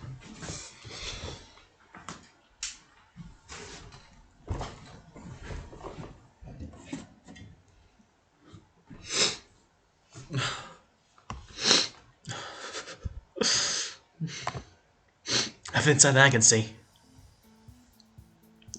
Aaron peers across the dunes through a pair of binoculars, sprung fully forward from his mechanical hand. He never ceases to amaze. Should we move in then? Maybe if we check in with the team first, make sure all's square. Glance over to the decrepit apartment building Mort is hidden in. The facade is crumbling, the lights are off. We may not even have electricity. You nod on Ekron and click your radio on. This is Porker. Come in, Onion. Hi, Porker. Is everyone already over there? Questioned Paul. So far, our presence remains undetected. We're the last of the way to avoid the noise of Hambone's truck giving us away. She's a big one. Hi, Hambone. Heart. Let us in position. Though I'm not sure what I'm supposed to be doing. Yes. Go to Active Information Handler in order to account for any unexpected movements from the target. Right, unexpected. Hope nothing happens. I hate for anyone to get hurt. It's a lovely sentiment, kind only a civilian could come up with. Objective is to minimize extraneous casualties. Dion Mustard. Ready, willing, and able. All communications logged. Orange bouncy spheres and our rebound pit, regulator. You nod. What did you when we move in? Team cold cuts out. Take care, Hambone. Kiss. And you too, Parker. Worry. Then it's just you and Necron. Whisper sound against the dunes in your quarry. Cecily? Doesn't come this absurd, Hambone, but let's observe basic OPSEC. Sergio clicks, the binoculars collapse into Necron's hand. When are you looking to get out of this? Is now the best time? When's the best time? We're not imminently facing down our quarry of 2 blinks. That's just the thing. One way or another. This whole investigation's ending right here. When I finish a job, I've got something to look forward to. My truck, my friends, my girl. It ain't much, but it's mine. And it keeps me going. What are you looking forward to after all this is said and done? Fulfillment of justice is its reward enough. He swallows he with a sigh. You know that ain't what I meant. That's what I've been doing over the past however long you've been at this. You always stands for corporate. I'm retiring. Everyone brightens up. That's we rigged to rest after all. There was something to look forward to. It's 10 of R&R. I won't be resting. I'm taking on an extraordinary case of perpetuity. Oh. He puts his hand to his chin, as he does when he's deep in thought. You're retiring a name-only regulator. This is different. I'm protecting 2 kids, barely even old enough to stop qualifying for corporate aid. My skill is sufficient, but narrow. This is the only application of it that I can imagine would do our world any good. Doesn't you believe about yourself? What? Not your skill set. Old Bartbeats can't learn new tricks. You glare. Everyone raises his hands. Oh, not that you're mighty sprightly. Everyone is in my opinion until they croak. Hell, you're only maybe halfway to real old. Please, don't until you're done. I don't see you're done anytime soon. I don't think I can keep it going into you. I got more than sword fighting in you. Don't try just one thing, because we're trolls, not machines. Even I ain't a machine. All machine. Whatever. Necron raises his mechanical arm. You snort. He smiles, sincere but strained. Necron. Tell yourself everything you know. You have the luxury of a freewheeling mind. Everything I know was taught to me by corporate teachers, in corporate halls, for corporate purposes. How can I wield my blade in a way that isn't corporate? All I can do is, with what I've been given, is carve a path for someone else, and walk it with clarity of purpose. Necron opens his mouth to say something, then trails off. He opened his gaze towards Obsi's hideout and back to you. I used to think that too. I was trapped in the packaging and customer warriors all day, feeling trapped like there was nothing else to live. To life. I've been screwing this sprawling mechanism all my life too. All trolls are. I'm gonna preach and say I've broken out. I found out what it feels stained. We up front this game to make up for last time. It's not doing the right thing. Doing right from here on out. The ones you love, yeah, but most of all for yourself. Why are you on a corporate case? For you, Cecily. I've got a good feeling about the damn best way that ever lived can be the damn best anything she wants. I can figure out what that is now. Just look, for as long as it takes you to do it. I'll fire a wreck next to you. Everyone offers you his hand. No matter the cost. It's not often you hesitate before a handshake. It's not ever that you've let someone else fight for you. Take his hand in yours, looking him in the eye. His grip is strong and sure, full of fire. He has your back. Notice the way you know all your true hunches, instinctively. Oh, an hour and 21 minutes.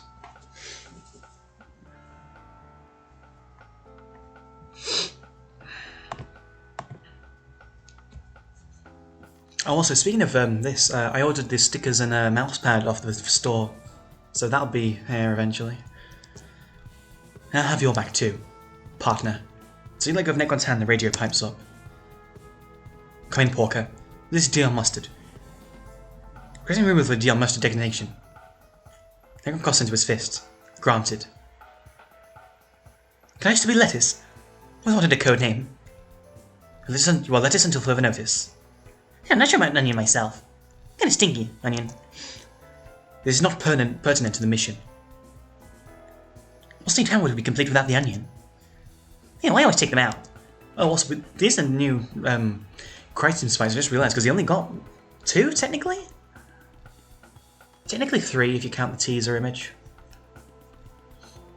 Keep the channel clear. Cecily. For essential communication. A moment. In private, if you will. Cole hushes. He pushes his hand with his pockets, completely inconspicuous, and walks out of earshot. Granted. Oh, 1 second.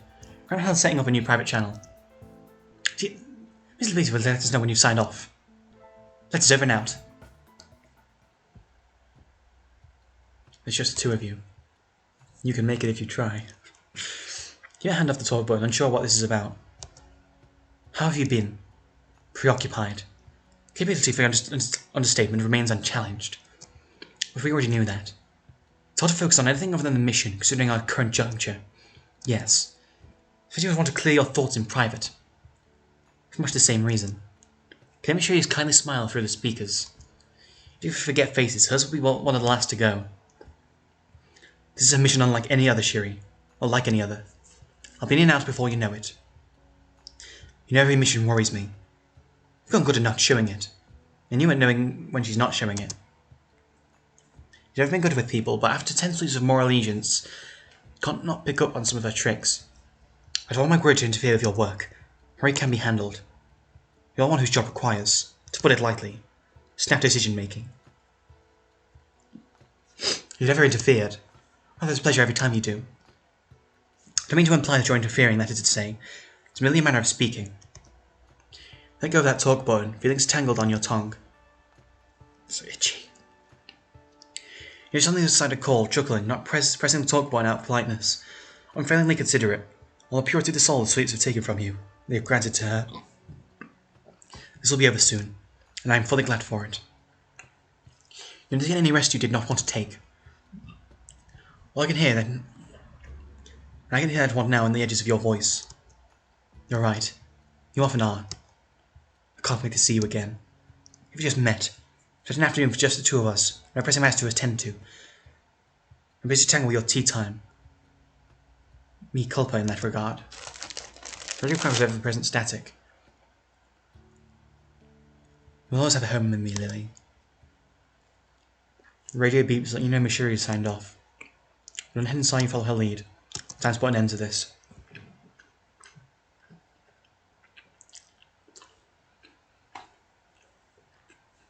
And carefully gather your emotions. Put the thoughts buzzing in your head like persistent insects and put them away.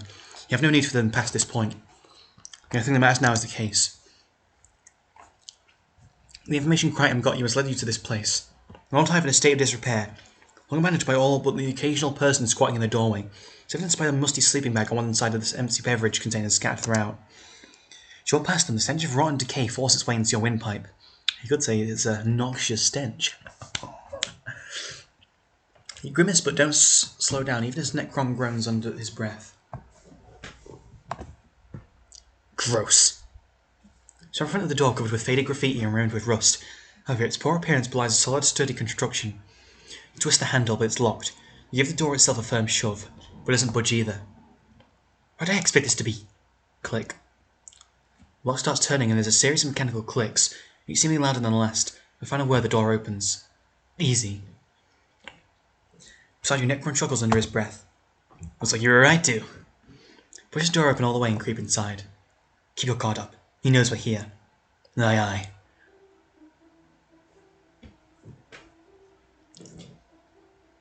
Oh.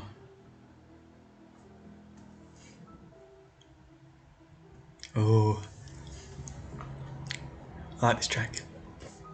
Find yourself in a dark, narrow entryway. The ceiling hangs low above your head, and the air is cold and thick with the smell of chemicals. Bleach. Plain floor, plain walls. Something used to hang on the wall to your left, but it's long gone. Only a few holes remaining where there used to be bolts. A few steps further in, there's a door to the left, but it's melted shut. The only forward is a steep, narrow staircase to the front. You approach it. At the base of it, lift your foot up. The metallic glint gives you pause. Oh god.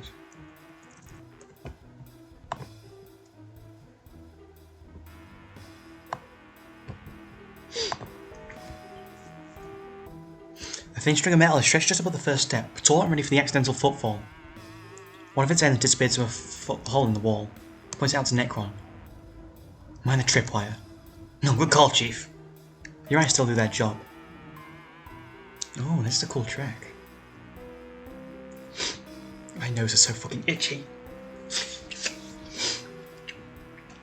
String your vision for any more traps. You begin your ascent up the stairs. Necron follows. He doesn't say anything more, and you're grateful for the silence, hoping that it means he's also paying attention. Crichton's voice sounds in your ear. Is everything alright so far? Everything's fine.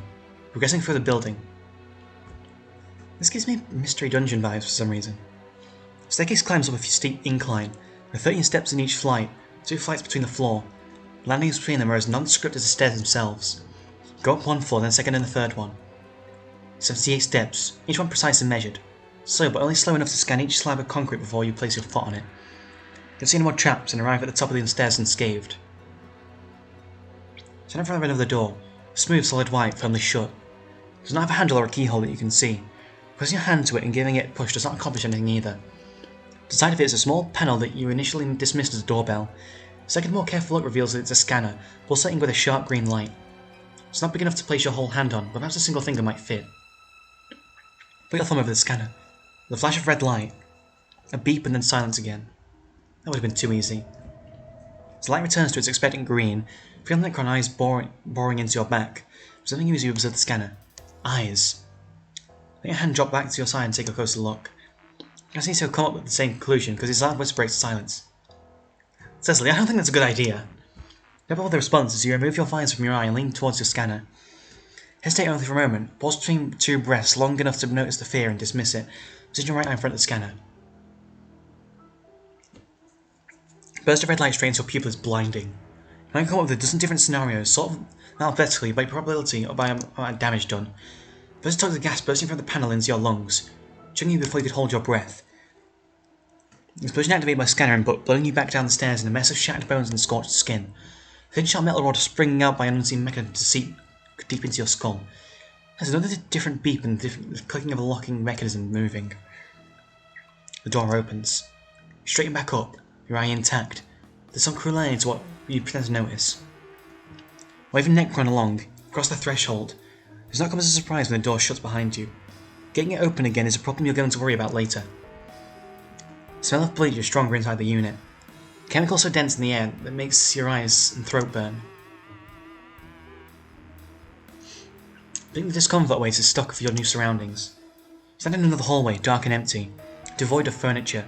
There's a thing that stands out. You're able to see this place has stood uninhabited since the construction of the building. Any sign of life that's been meticulously stripped away. All good still? All good. He manages to contain his excitement in a whisper. Necron and Toby take a few careful steps farther into the space. Here too you don't notice any traps. The 3 doors that you can see, just to the left one and one to the right, they all seem identical to you, with no indication as to which is the correct one. Whether there's a correct one at all. We need to make a decision.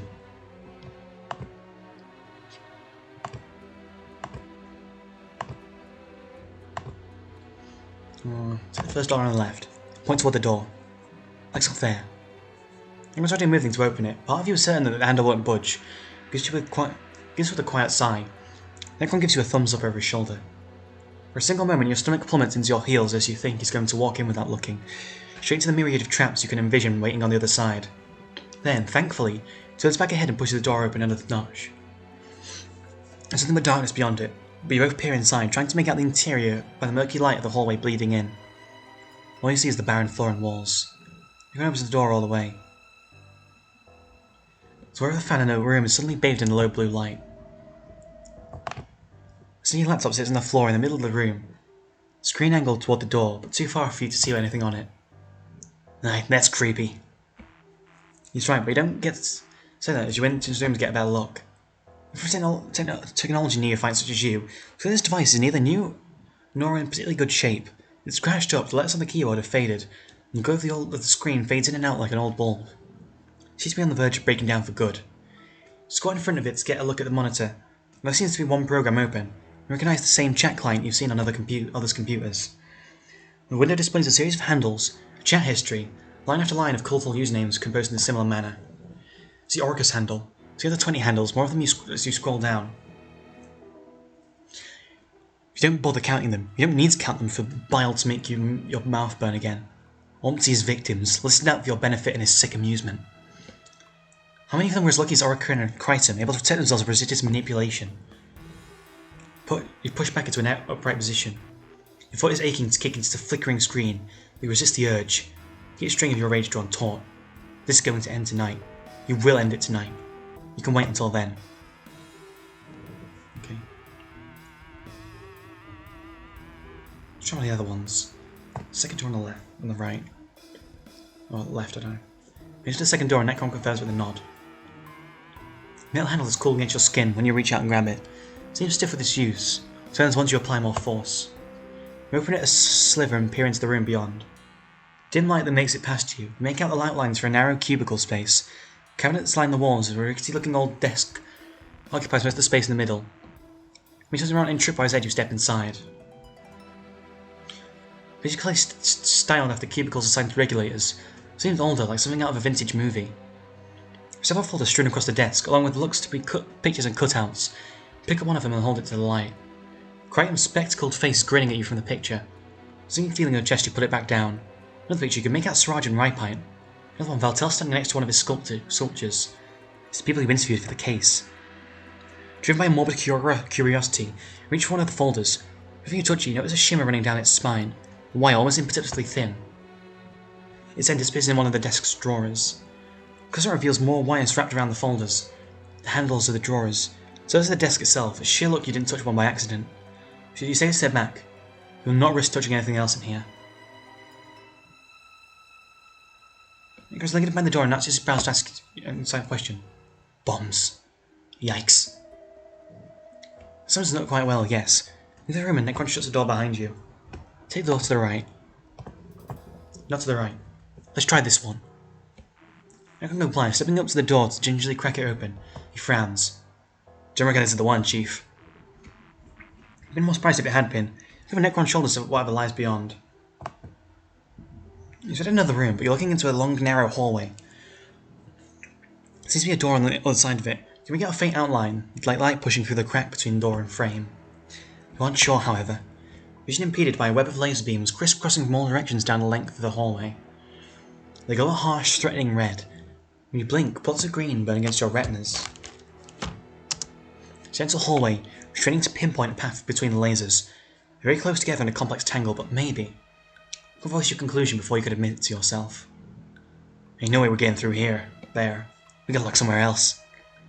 Whoever wants to risk it, so be careful, you'll find a way through to the other side. If you touch one of the lasers, nothing is going to happen. This is all just an elaborate bluff. But you sigh, nodding back to yourself as much as Necron and step back. Somewhere else it is then. I hope there is another way forward. You've exhausted all your options to no avail. There's nothing of worth behind any of the doors, and yet all your attempts at escape have yielded in the feeling of being stuck. You stand in the middle of the hallway, trying to determine what you missed. You still do, when a hissing sound attracts your attention. It comes from the end of the hallway opposite from where you came from. The end appeared empty. Your panel slides out of the way and sinks into an invisible slot to the left. You start to see into the wall beyond it. Perhaps a door, but there is an empty space inside. The second half of the hallway that was previously hidden. You must test the space the panel was, and then at you. My POS is fucking with us, ain't he? It's pathetic. Stay alert. For the life of a different option, you move down the path that was just opened for you. All of your instincts, honed over the sweep of field work, scream at you to stop. It's a trap. Go right where your adversary wants you. You don't doubt that's the case, yet you don't stop.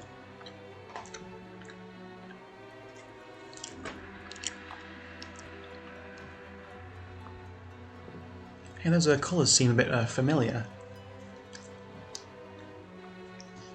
Scan your surroundings as you go. They're just as barren as the rest of this space has been. There are no more doors either. Or there is one more door. So you enter the hallway. A pillar of subdued blue light that blooms into sight as you close the distance. The pillar widens. You realise the door is open. From the other side of it, a low sound reaches your ears. Static. Makes the hairs on your neck stand on end. So having the same misgivings, what do I do? Your neck comes to a halt outside the aura of light streaming from the door. He looks at you and there's no need for words. This is it. You give him a nod. It's time to get this over with. Press your communicator button and release it without speaking. Repeat that 3 times the way you agreed with me in approaching the target. Copy that. Confirmation seals your resolve. For a single deep, slow breath, bleach in the air burns its way deep into your lungs, and then lingers there. Express your need to cough it out. Try and get rid of the sting. It's not important now. Hand tightens around Proserpina's handle. Time has nearly come.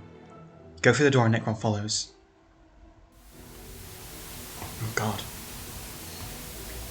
Static swells and engulfs you like thick, viscous liquid. From a moment the singular sound, seemingly coming from all directions at once, overrides the rest of your senses. Several things happen at the same time. The surroundings resolve into a wide, dark room, a U-shaped desk covered with what seems like a dozen monitors, take most of the space. Clothes and movement flash on the monitors, too quickly for you to make anything out. The door slams behind you. Fuck!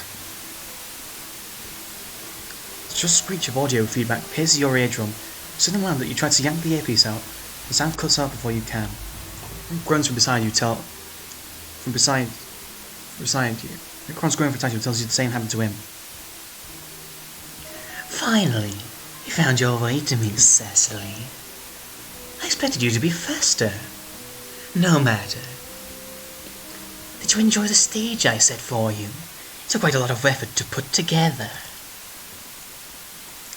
You have made such a spectacle of chasing your own tail, it would seem fitting to provide the decor. Now it's time for the final act to begin.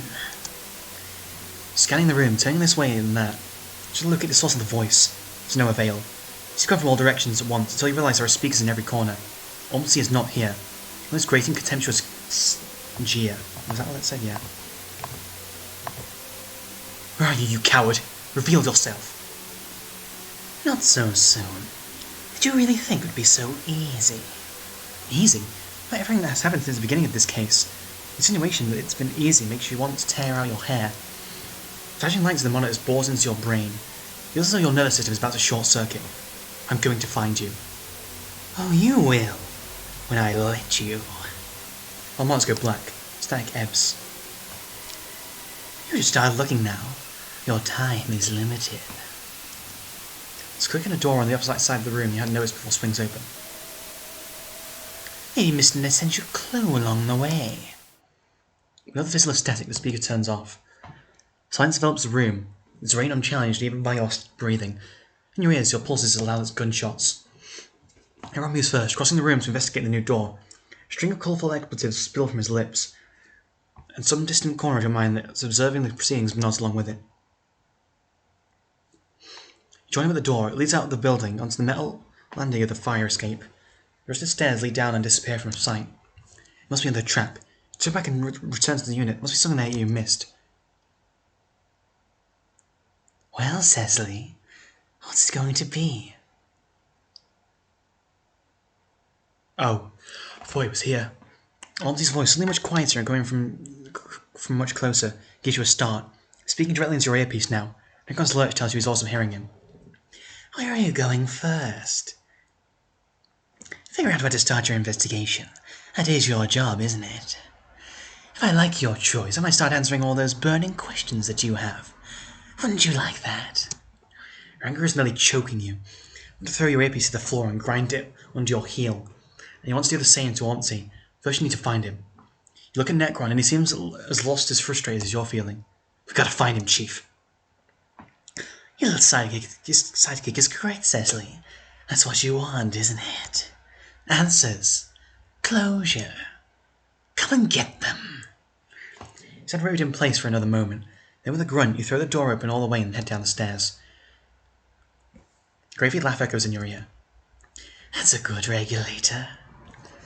You grit your teeth, gripping the railing so hard that your knuckles crack. Stairs creak under Necron's weight as much as he jogs to catch up with you. You're bugging out communication with the others. We find a way to get rid of him. I can hear you, you know. If you want to find me, you have to do as I say. Would you rather give up and let me have my fun with others? You have no choice. He's been toying with you this entire time. You don't want to waste your one shot at catching him. You must do as he says. The crime scene. Everyone games at you, but his shoulders sag. I'll go get the truck.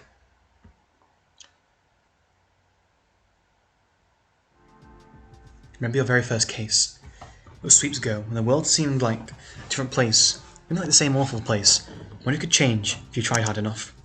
You still felt up trying. You weren't perpetually tired, spreading yourself too thin between nihilism and ego. That would come in time. No, during your first case, you were anxious.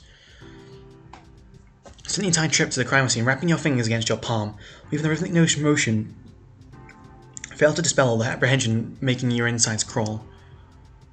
Prepared for this. Gone through your trainings, reviewed each procedure until you could recite the codes and paragraphs in your sleep. Made a mental list of everything you needed to do in order of your importance. Nothing that mattered when you reached the location and your mind went completely blank. You had no idea where to begin. You feel the same way now as Necron's truck rolls into the spot you investigated so recently. Is this intentional, or is there going to be like 2 more places that show up? The drug has been removed since. The dead body is bagged up and returned to the stronghold. You wonder idly if the funerals have already taken place. Climb the truck and walk off, leaving Necron's trail behind you. Again, you don't move for talking, and you do not want Auntie listening. You cannot walk from the fact that there's nothing here worth seeing. So, have you put together details of how the theft occurred yet? I'm certain that you have the broad strokes figured out. Perhaps I can fill in the blanks. Can I just...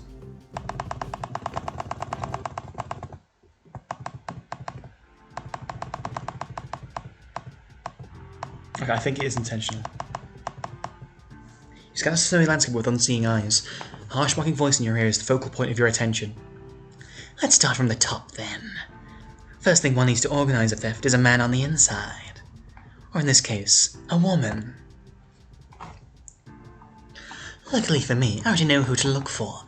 I need to find her contact information. You've already noticed that it's something I excel at. You know who he's alluding to, of course you know. Next one still twist the blade that's already deep in your gut. Yeshin Labus, a well-known weak link in corporate security. And yet, you did nothing to stop her, did you, Cecily? Did it excite you to have a tryst with someone who could, and did, compromise everything that you worked for? Shut up. The internal conflict of it all, the drama. It was the closest you ever came to rebellion, wasn't it? Shut up. You don't wish to learn how it all happened, then? You grit your teeth and fail to respond. Obviously, sickening laugh fills your ears again. That's what I thought. Once I tracked down your darling Kismesis, the rest was easy. Yeshin was very obliging. She seemed so eager to give me what I wanted.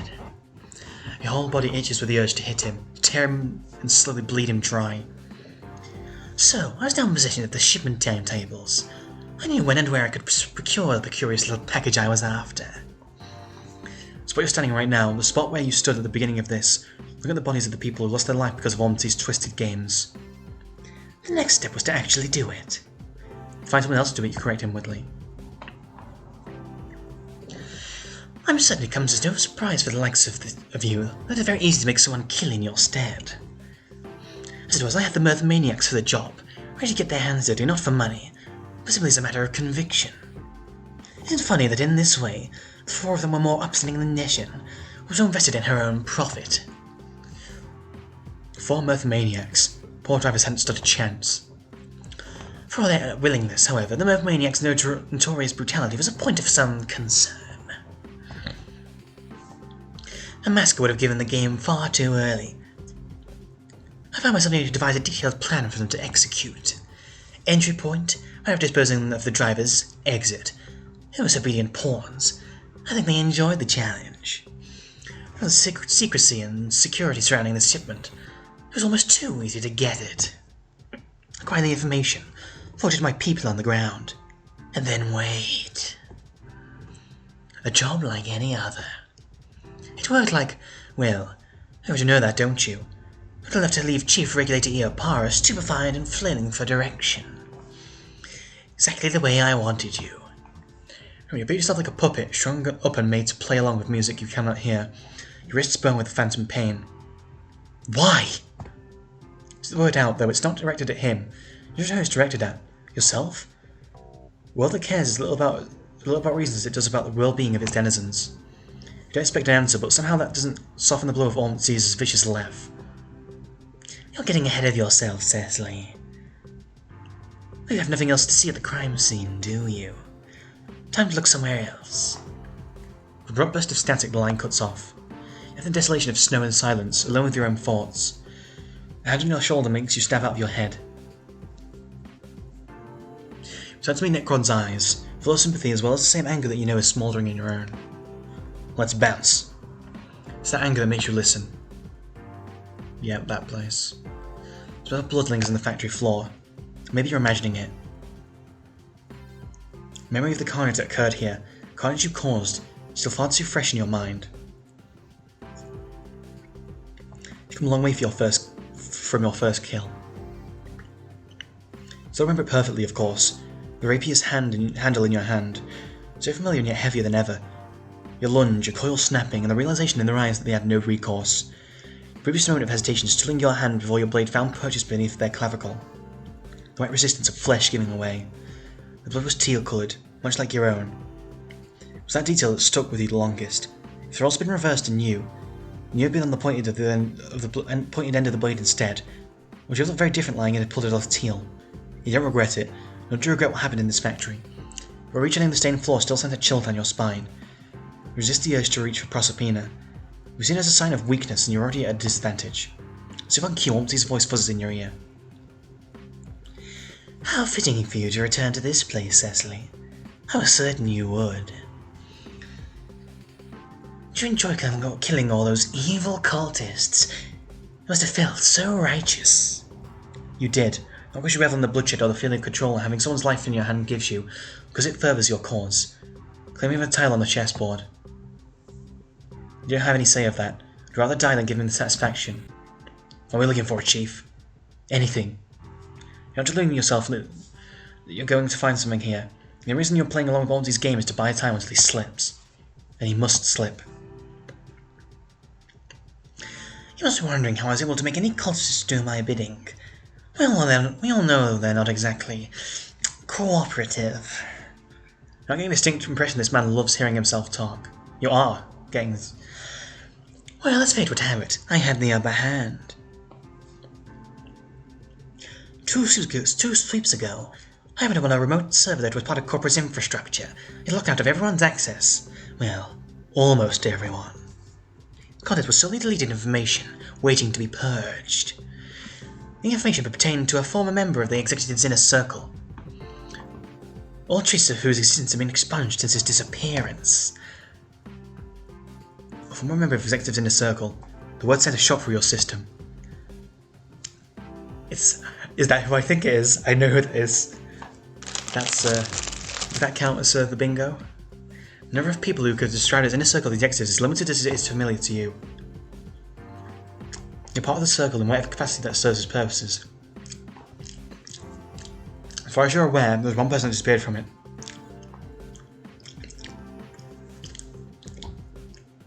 I was able to track this individual down to a certain prominent cult. As you can imagine, knowing about his history provided certain leverage.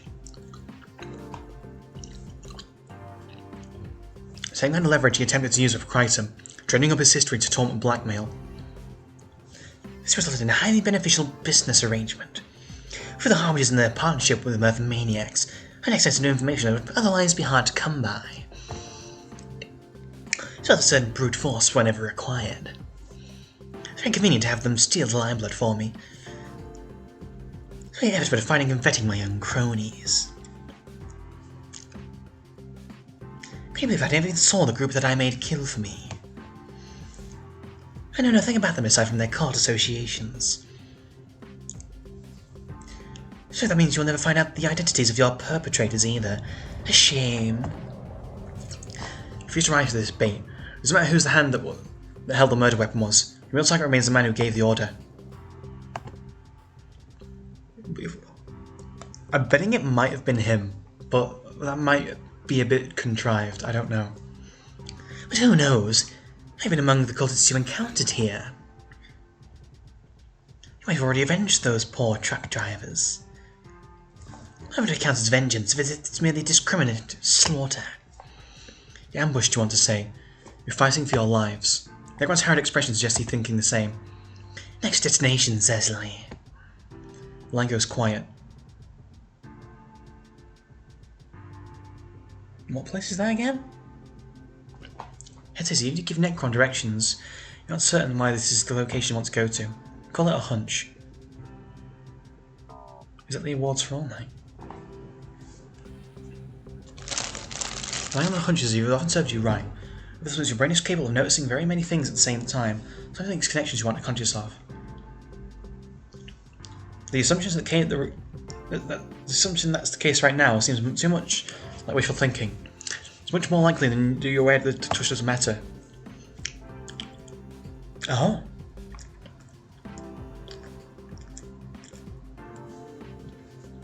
Interesting. Darius Theatre is empty when you walk in. The janitor's covering the space like a curtain waiting to be lifted. There's a single janitor sweeping 2 rows of seats, but take one look at you and the rapier at your hip and makes himself scarce. Yet and you were alone. The familiar voice crackling in your earpiece quickly reminds you that's not the case. A theatre. How very dramatic of you, Cecily. Are you certain that the thespian pursuit was not your true calling? And that's by the man who has been soliloquying for what seems like an eternity. What is this place, Ceci? In the dressing room, meeting with Indari, and his discomfort as he relayed his past to you. So you're reluctant to name him. And I've someone who had a cult experience here. The Mora. Necron humps in a way that you interpret as fair enough. He's also resigned to this being a fool's errand. Once he speaks again. I will give you this much, Cecily. I could not have picked a more fitting place for this denouement. I was wondering at this point, why do any of this? I orchestrate this entire spectacle for the benefit of a singular corporate pawn. What did I stand to gain? Is where the fun part comes in? The world. His voice booms and echoes at the words, setting flaring up in a discordant chorus. Once bet he did it on purpose. My dude was enthrall you so thoroughly that you would stay out of another plot in play. or much larger in scope and in importance. A diversion. This is all a diversion. Feel Necron's eyes on you. Refuse to meet them. You should feel special, Cecily. The world is about to change, and you played one of the supporting roles. What is something for you to say? We've all stick together like pieces of mismatched jigsaw puzzles. Necron has to first break the silence. Change how? What are you talking about? You'll see. Pardon me. There are parties with certain knowledge of events that have yet to transpire, and it will change our reality forever. You've already met one of the main actors of this change, have you not, Cecily? I wonder, do you really realise that? Or are you too busy trying to solve your own little pointless mystery? Colliad, you ran back to your meeting, to all that was said and all that wasn't. Could you have known? There's plenty of time for you to catch on, you know. I wondered if you might. My collaborators insisted on having contingencies in case you did. If you abandoned the case if you had to realise it was only purpose was to distract. You don't know. You don't know when you hate it. Don't beat yourself up too hard about it. When the future comes, you'll be among the people who made it possible. Oh, the prophecies and powers can alter the course of the world. The regulator who did her job too well.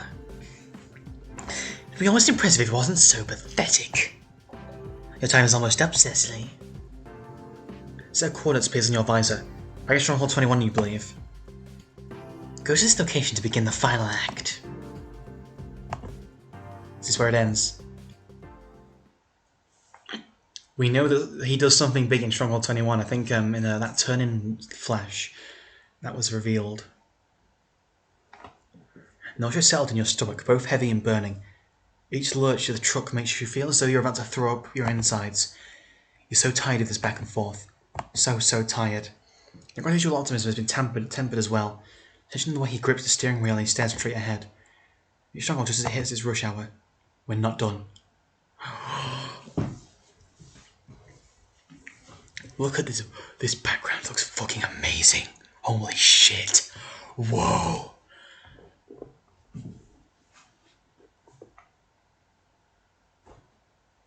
Hey, I see that. I see that. I see that. You can't fucking fool me. I see that. Fucking Sky and Divino. I don't know, you turn in Ness. Charles on the better end of their work. Do I? Is that? No, it couldn't be. There's no that. No. There's no. I don't think that is that person. Trolls on the better end of their workday stream from the office buildings into streets waiting for public transit. Billboards and sidewalks and surrounding buildings seem to glow brighter, so they know their target groups are more susceptible to promises of relief and entertainment after a long night of mind-numbing effort. It's probably on purpose. Leave the car a few blocks from your destination. As far into the stronghold as you can make it with a personal vehicle, you're only to walk a short distance. You can bring some relief, but you still feel like your mind is at the far end of a very long tunnel. And one way or another, this will be over soon. Thought is not as comforting as it should be. Clicking on your earpiece pulls your attention back to reality. Brace yourself for another one of Ormty's monologues, but the distorted, choppy voice that reaches you is someone else's. Necron? Do either of you copy? Ross trips over his feet and rushes to respond. Okay, you okay? Son of a bitch cut off our comms. Forget about it, Ron. We have problems. We've been compromised. The word was cutting out. Couldn't make out the urgency in her tone. Need help. You need over here now. Chris frozen in place, his eyes wide. Feeling blood pusher drumming against your ribcage. Margaret, where are you? What's going on? You keep cutting out. Oh, Coroners, please come quickly. Oh God. The light goes quiet again. Your mouth is coated with sandpaper and it takes you a few seconds to find your voice. Go. His frantic eyes meet yours. In them you can recognise a panic so familiar that your breath catches. I can handle him. You need to go help her. Go! You only hesitate for another moment before he gives you a curt nod and bolts back to his truck. You watch after him until he's swallowed by the crowd. His determined path leads confused and irritated trolls in his wake. Once again you're alone. So he should have done this to begin with. Should have involved anyone else. Just put them in danger like you knew it would. Something happens to Necron or Crichton, it'll be your fault. So I thought you were in that they're in this position.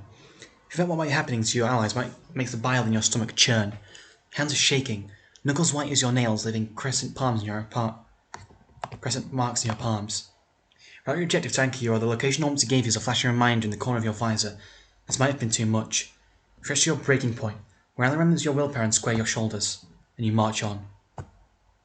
People part in your wake, so they recognise your urgency. Maybe see something in your demeanour that makes them wary of getting in your way. Good. You're the chief regulator and you'll not be deterred anymore. Without another block, turn right across the street, destination straight ahead. Without making a conscious decision to, you break into a run. Nearly there. Violent chime in your ear informs you that you're advised at giving coordinates. Slow down again, craning your neck this way and see the scan of the surroundings. Sitting in one of the stronghold's central squares, boxed in by a number of tall buildings, restaurant had a glass facade that's polished to perfection. Each one boasts a massive illuminated billboard. Your legs slow to a halt. Within your environment stands out as possible objective that you are meant to reach. You don't know where to go. Which of the coordinates you were given, or it's no doubt you're in the right place. Trolls mill around you, bound for their own destinations, passing by your towering presence in the middle of the square, paying you no mind. Your earpiece remains quiet. I'm trying to see if there's something there in that reflection. Her begins to flood you like liquid rushing into a sealed container, pulls in the pit of your stomach and climbs, forcing the breath out of your lungs with a cold and yielding pressure. What's he expecting you to do? Yep. That's... This is exactly going how I thought it would. Oh my god. 7Q, all the billboards go dark. Not everyone notices it immediately. So the passers keep walking, preoccupied with their thoughts or the phones in their hands. Some trust pause and look up in confusion. A few seconds go by without anything happening.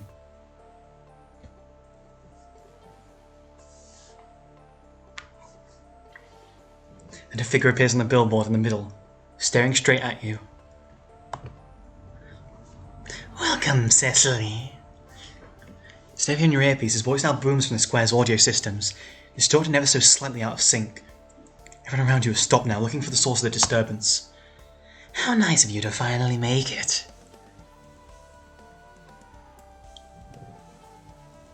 Oh god. The rest of the billboards light up again, all of them broadcasting the square from different angles. I'm slowly zooming in on a figure standing in the middle of it. On you. It's been a long, harrowing investigation, has it not, Chief Regulator? More and more people are turning back to look at you now. All in the name of justice. All in the name of the safety and the freedom of the people. A series of stills, grainy and dull, like CCTV footage, places the broadcast on the billboards, too fast for you to make out anything but your own image. Or is it? Slideshow slows down and stops at a picture of an abandoned warehouse. Cecily Eopara, Corporate Chief Regulator, Clara Denthal's own trusted tool. It's empty but for two bodies on the ground. Puddles of blood that have already been formed around them. Young troll cowered in fear. Self-arm outstretched as you hand him a blade. The question how Ormsey was able to obtain this footage is an afterthought in your mind. Confusion and panic can make you think in a slow motion as though wading through a mire. Oh, it's that? A protector of corporate's power and order. A paragon of the virtues of our kind. It's only fair you remember telling that boy. This is before you stopped his heart with a practice explode to the chest. Was it? A trigger-happy executioner given free rein. A murderer. On the screen, you drive your rapier into your opponent's torso. The crowd around you lets out the same gasp of horror. You're closest to you step back. I'm explaining that person was a criminal and the very reason many others died, but you can't find your voice. When Troll's pained expression lingers on the screen for another moment, he looks terribly young, barely an adult, so very, very scared. The image fades. A few moments pass, blanketed in silence. People shuffle around you, none of them even pretending that you're not a focal point of their attention. The stairs blind you like headlights, itch under your clothes, settle against your skin like clammy hands. A mass of people has formed a haphazard circle around you, out of the reach of your rapier. Still too close for comfort. There's too many of them. Swing back to life for another moment, grateful that they dragged toward the crowd's attention away from you.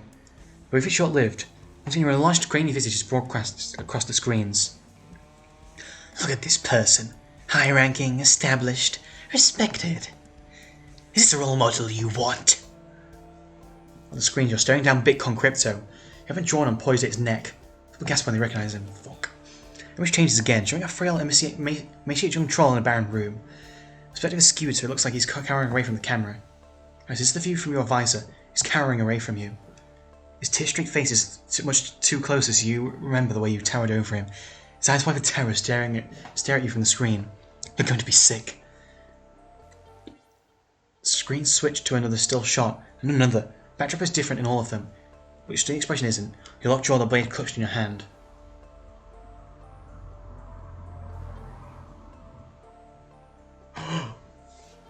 Who drew that? Who the fuck drew that? I need to know. I need to know. Fearful faces, blood, drenching your clothes, pitting floors, sickening rain with a petrol spill, pile of mangled bodies. Top of it all, Omti's voice dripping venom into the ears of everyone around you. Can you watch these atrocities and feel anything but disgust for this person? For the ones who not only sanctioned, but demanded them? How did we get to this point? When did our world get so distorted, so fraught with ugliness and cruelty? Who is to blame? The executive and its entourage, hidden away in their ivory tower, or the rest of you that let them keep their power?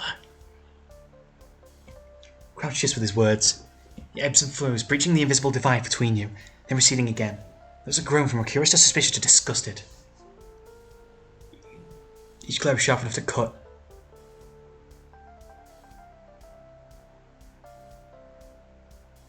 Who is that? Oh, that's Valtel. I couldn't tell who that was. He's manipulating you want to say, shooting facts to make me look like a monster.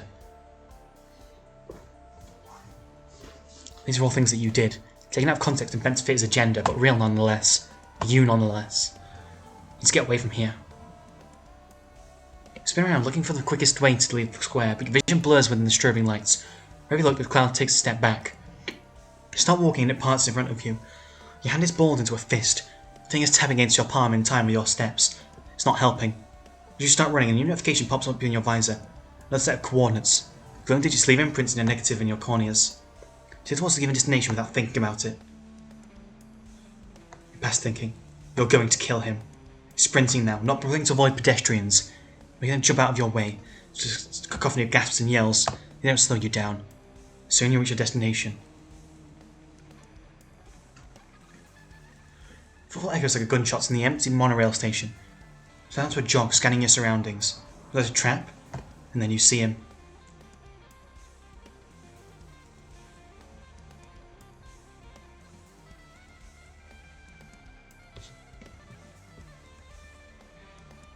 He's here?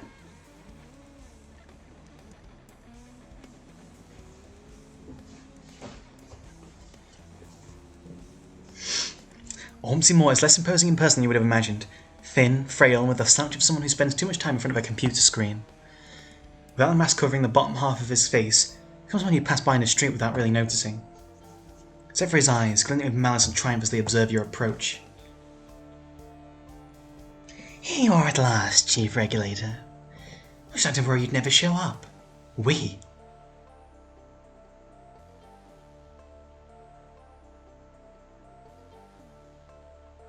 You start to look behind him with a sinking feeling. You follow his gaze.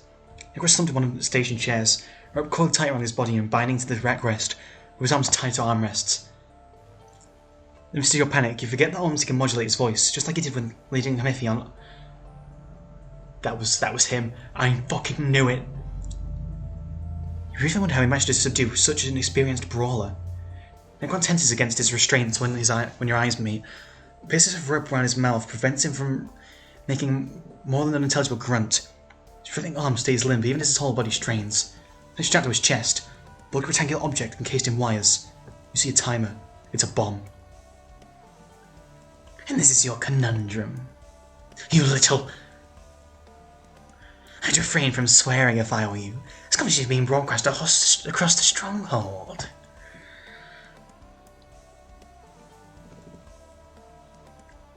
Now you notice the drones hovering around you, the flash of running cameras. Fuck. This is how it's going to go down, Cecily. You have two options. One, you can do your job. Try to catch me, make me pay for all the harm I've caused to people you care about, all these innocent trolls whose names you won't ever learn. Close the case. That's what you want, isn't it? to carry out your alleged justice. But then there's the second option.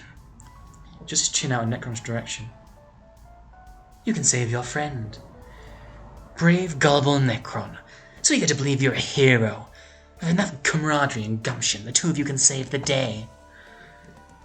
He chuckles himself, the sound like nails scraping against glass. How very adorable. Do you think this precious little maidsprit is watching this? As I am done here, I'll have another chat with her. He grunts again, and you know it's one of his elaborative expletives. So, what's it going to be, Cecily? We've heard what remains of your professional image, prove your friend wrong, let down all the people you've meant to serve. What's the message you want to send to all our eager viewers? Or those you wish to impart on those you've influenced? How will you let your story end? I just swallow, but your mouth is so dry that you nearly choke on nothing. There's a universe out there in which you've foreseen this development, which you've come up with contingencies for exactly this outcome, which you've done your job right. This is not that universe. In this universe you're tired, underprepared, in way over your head. Faced with an impossible decision, and two losing choices. In this universe all you have is your anger. Well, the scream that tears through your throat like a broken dull blade you charge. You want to draw your rapier. And they'll come up with a strategy, all you want to do is hurt him. Yeah, one tooth bigger than the other. You punch inelegant but effective. Lands it onto his chin, knocking his mask off. Your satisfaction is short-lived. Shock of electricity courses up your arm from the point of impact. Your vision freezes and your body lock up. Next thing you know, you're on your knees and almost he's scrambling away. Pressing a hand over his mouth, his wide eyes full of tears that are spilling down his cheeks. The buzzing is you can hear him sobbing, ripping words you can't quite make out. Then he's gone. Left with your decision.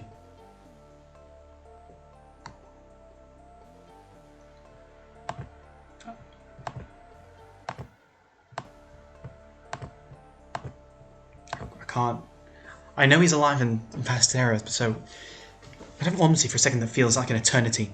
But it's a coil about to snap. Or it's trapped in your throat like a bullet waiting to be expelled.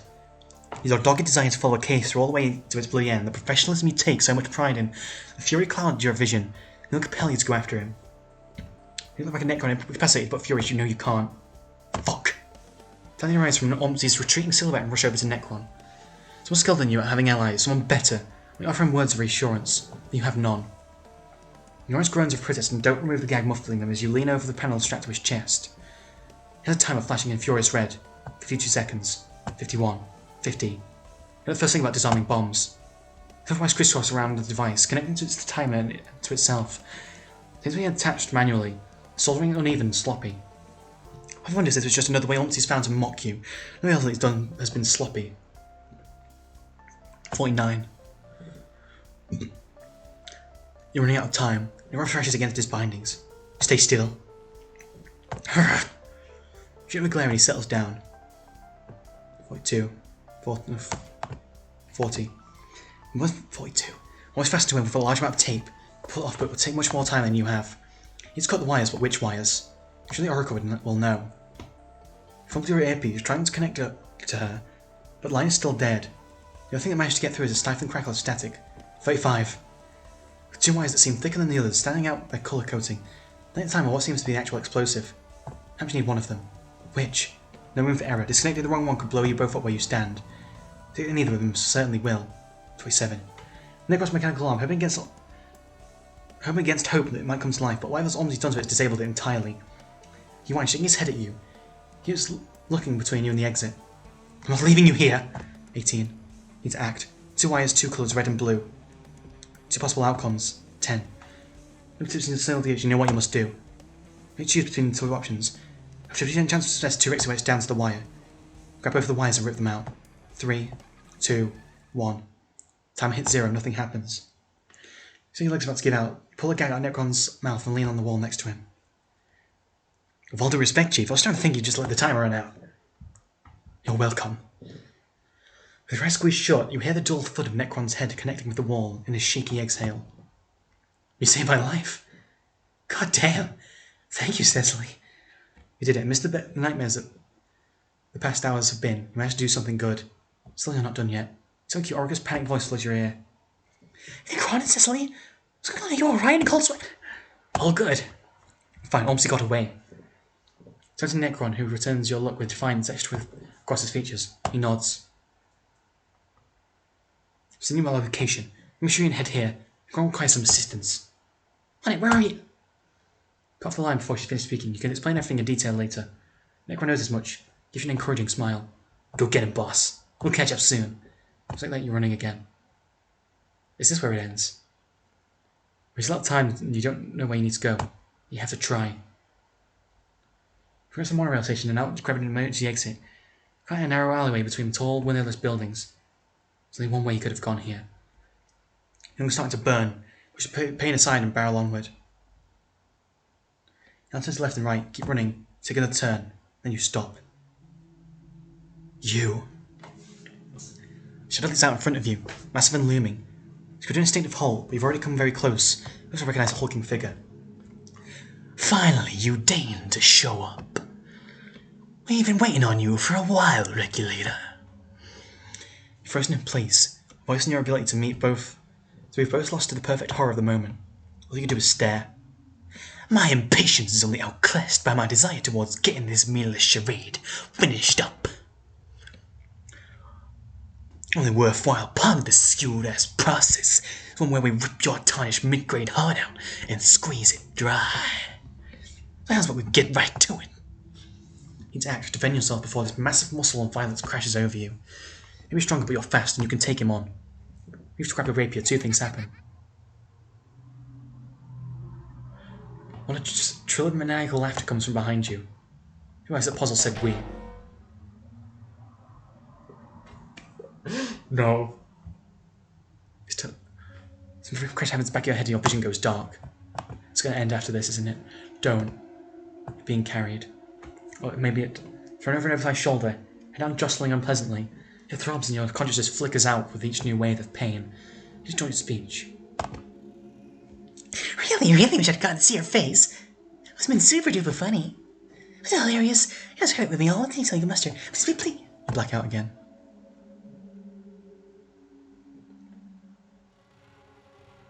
New place. Of course, you don't know how much time passed. You're still hanging off Puzzle's shoulder, but he's not moving. What took you two so long? My voice is different without the mask. High pitched, shaky, almost squeaky on the vowels. It sounds muffled, as though he's speaking from behind thick cloth. Try to get control of your motor functions, you'd laugh. I thought my instructions were perfectly clear, but it seems I must have overestimated your understanding. Your shoulder muscle tenses beneath your stomach. Best be reconsidering the amount of respect you're showing your elders, you misophobic string bean. Yeah, you're a real sore winner. Without all your silly little steps to wherever you wanted the games go. Didn't we, Puzzy Puff? Like fuck I'm doing my station by explaining myself to the likes of him. Just bring her over here already. Back in motion, you wish you weren't. Where are they taking you? He really is like just a pathetic little guy, isn't he? And a familiar sort of energy washes over you, like anything you've ever experienced. Your threadbare link to consciousness is finally severed. I wonder if he's like... Does he have like problems like Thingy does?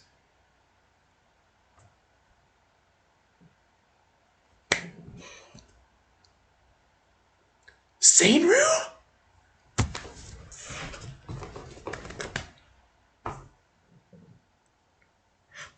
I did not expect that. I did not expect that at all. Wow. That's a... Oh, wonderful. You're awake. Welcome to the end of all things, Regulator. Let's go find out your finest, shall we?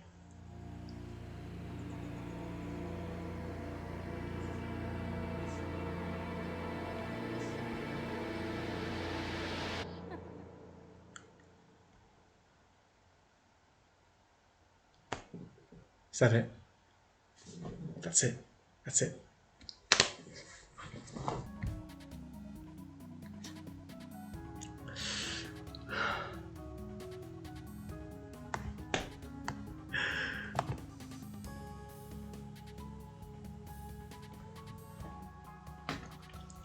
I can't tell if there's a Yeshin thing. I don't think there is. For it, your Queen of Spades. The story has rules. You followed them.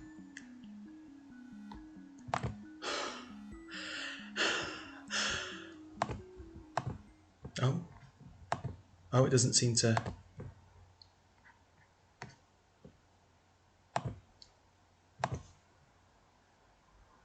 Doesn't seem to show up properly. There he is. There he is.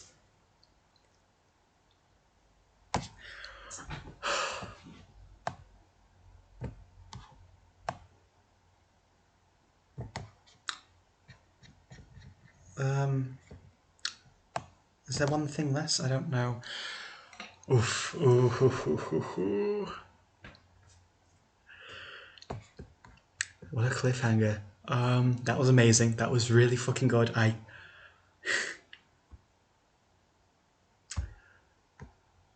Cecily's not dead yet. She's not dead yet. But I feel like she will. Oh no. I cried, didn't I? I fucking cried. Right. Wait, no, don't quit game. Oh, give me a second. I forgot to unpause. I just said a bunch of stuff. I'm going to try and repeat what I just said. What did I do? I did credits.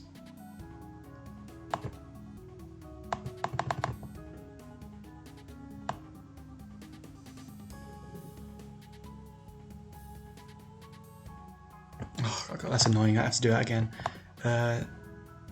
Yeah. All volumes, so Cohe and Alienoid.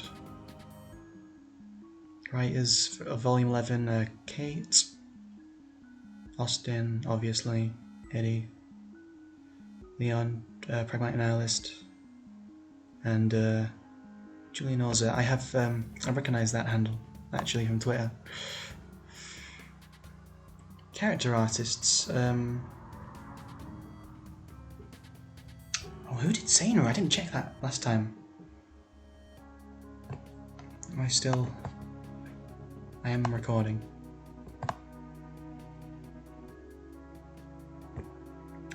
Noxious was done by Benevolent.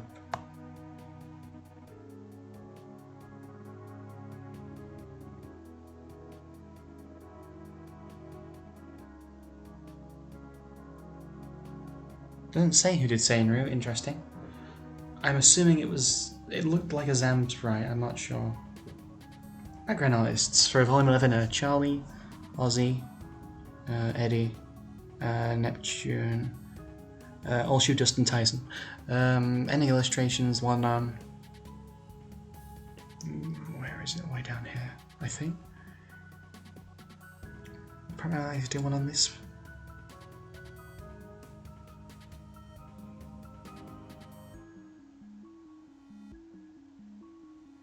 They didn't do one for this. That's a new. Kate did that theme. 4 in the morning. Oh my.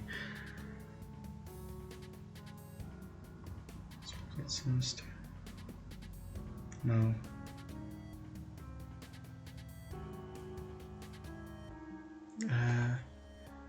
Oh yeah, Gumi did this theme. All these. Deadly Blue, Checkmate. And Checkmate 6 Romeo, I thought it said and.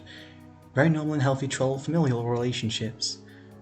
Kala Kala did a Noxious theme. And Virginia did Noxious hideout theme. Love both of those. Heather made Noxious, I know that, and Yeshin was made by Kate. Yeah, that's it.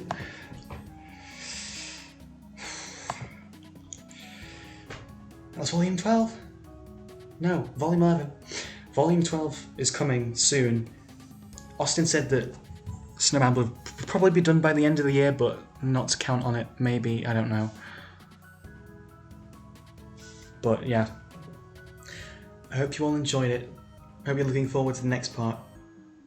My brother's definitely going to have to watch this, because I'm not reading this again. Out loud anyway. Did I do the bingo? No, I think I was still paused.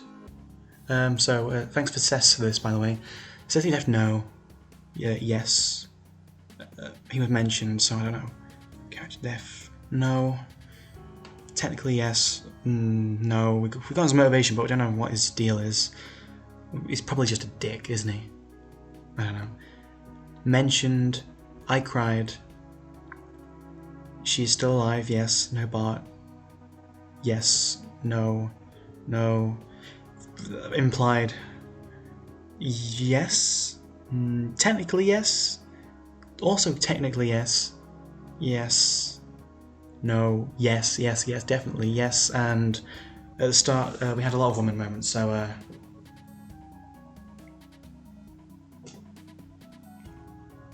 and the X can be for everything I predicted, which I predicted quite a lot, actually. So... Let me check. I don't know if I got a bingo or not. Oh well. Thanks for watching. Like, subscribe, comment, whatever. And I will see you in the next one. I'm scared of what's going to happen. I'm probably going to cry when Cecily inevitably dies. Oh, I hope you enjoyed seeing my face. Don't get used to it. Bye.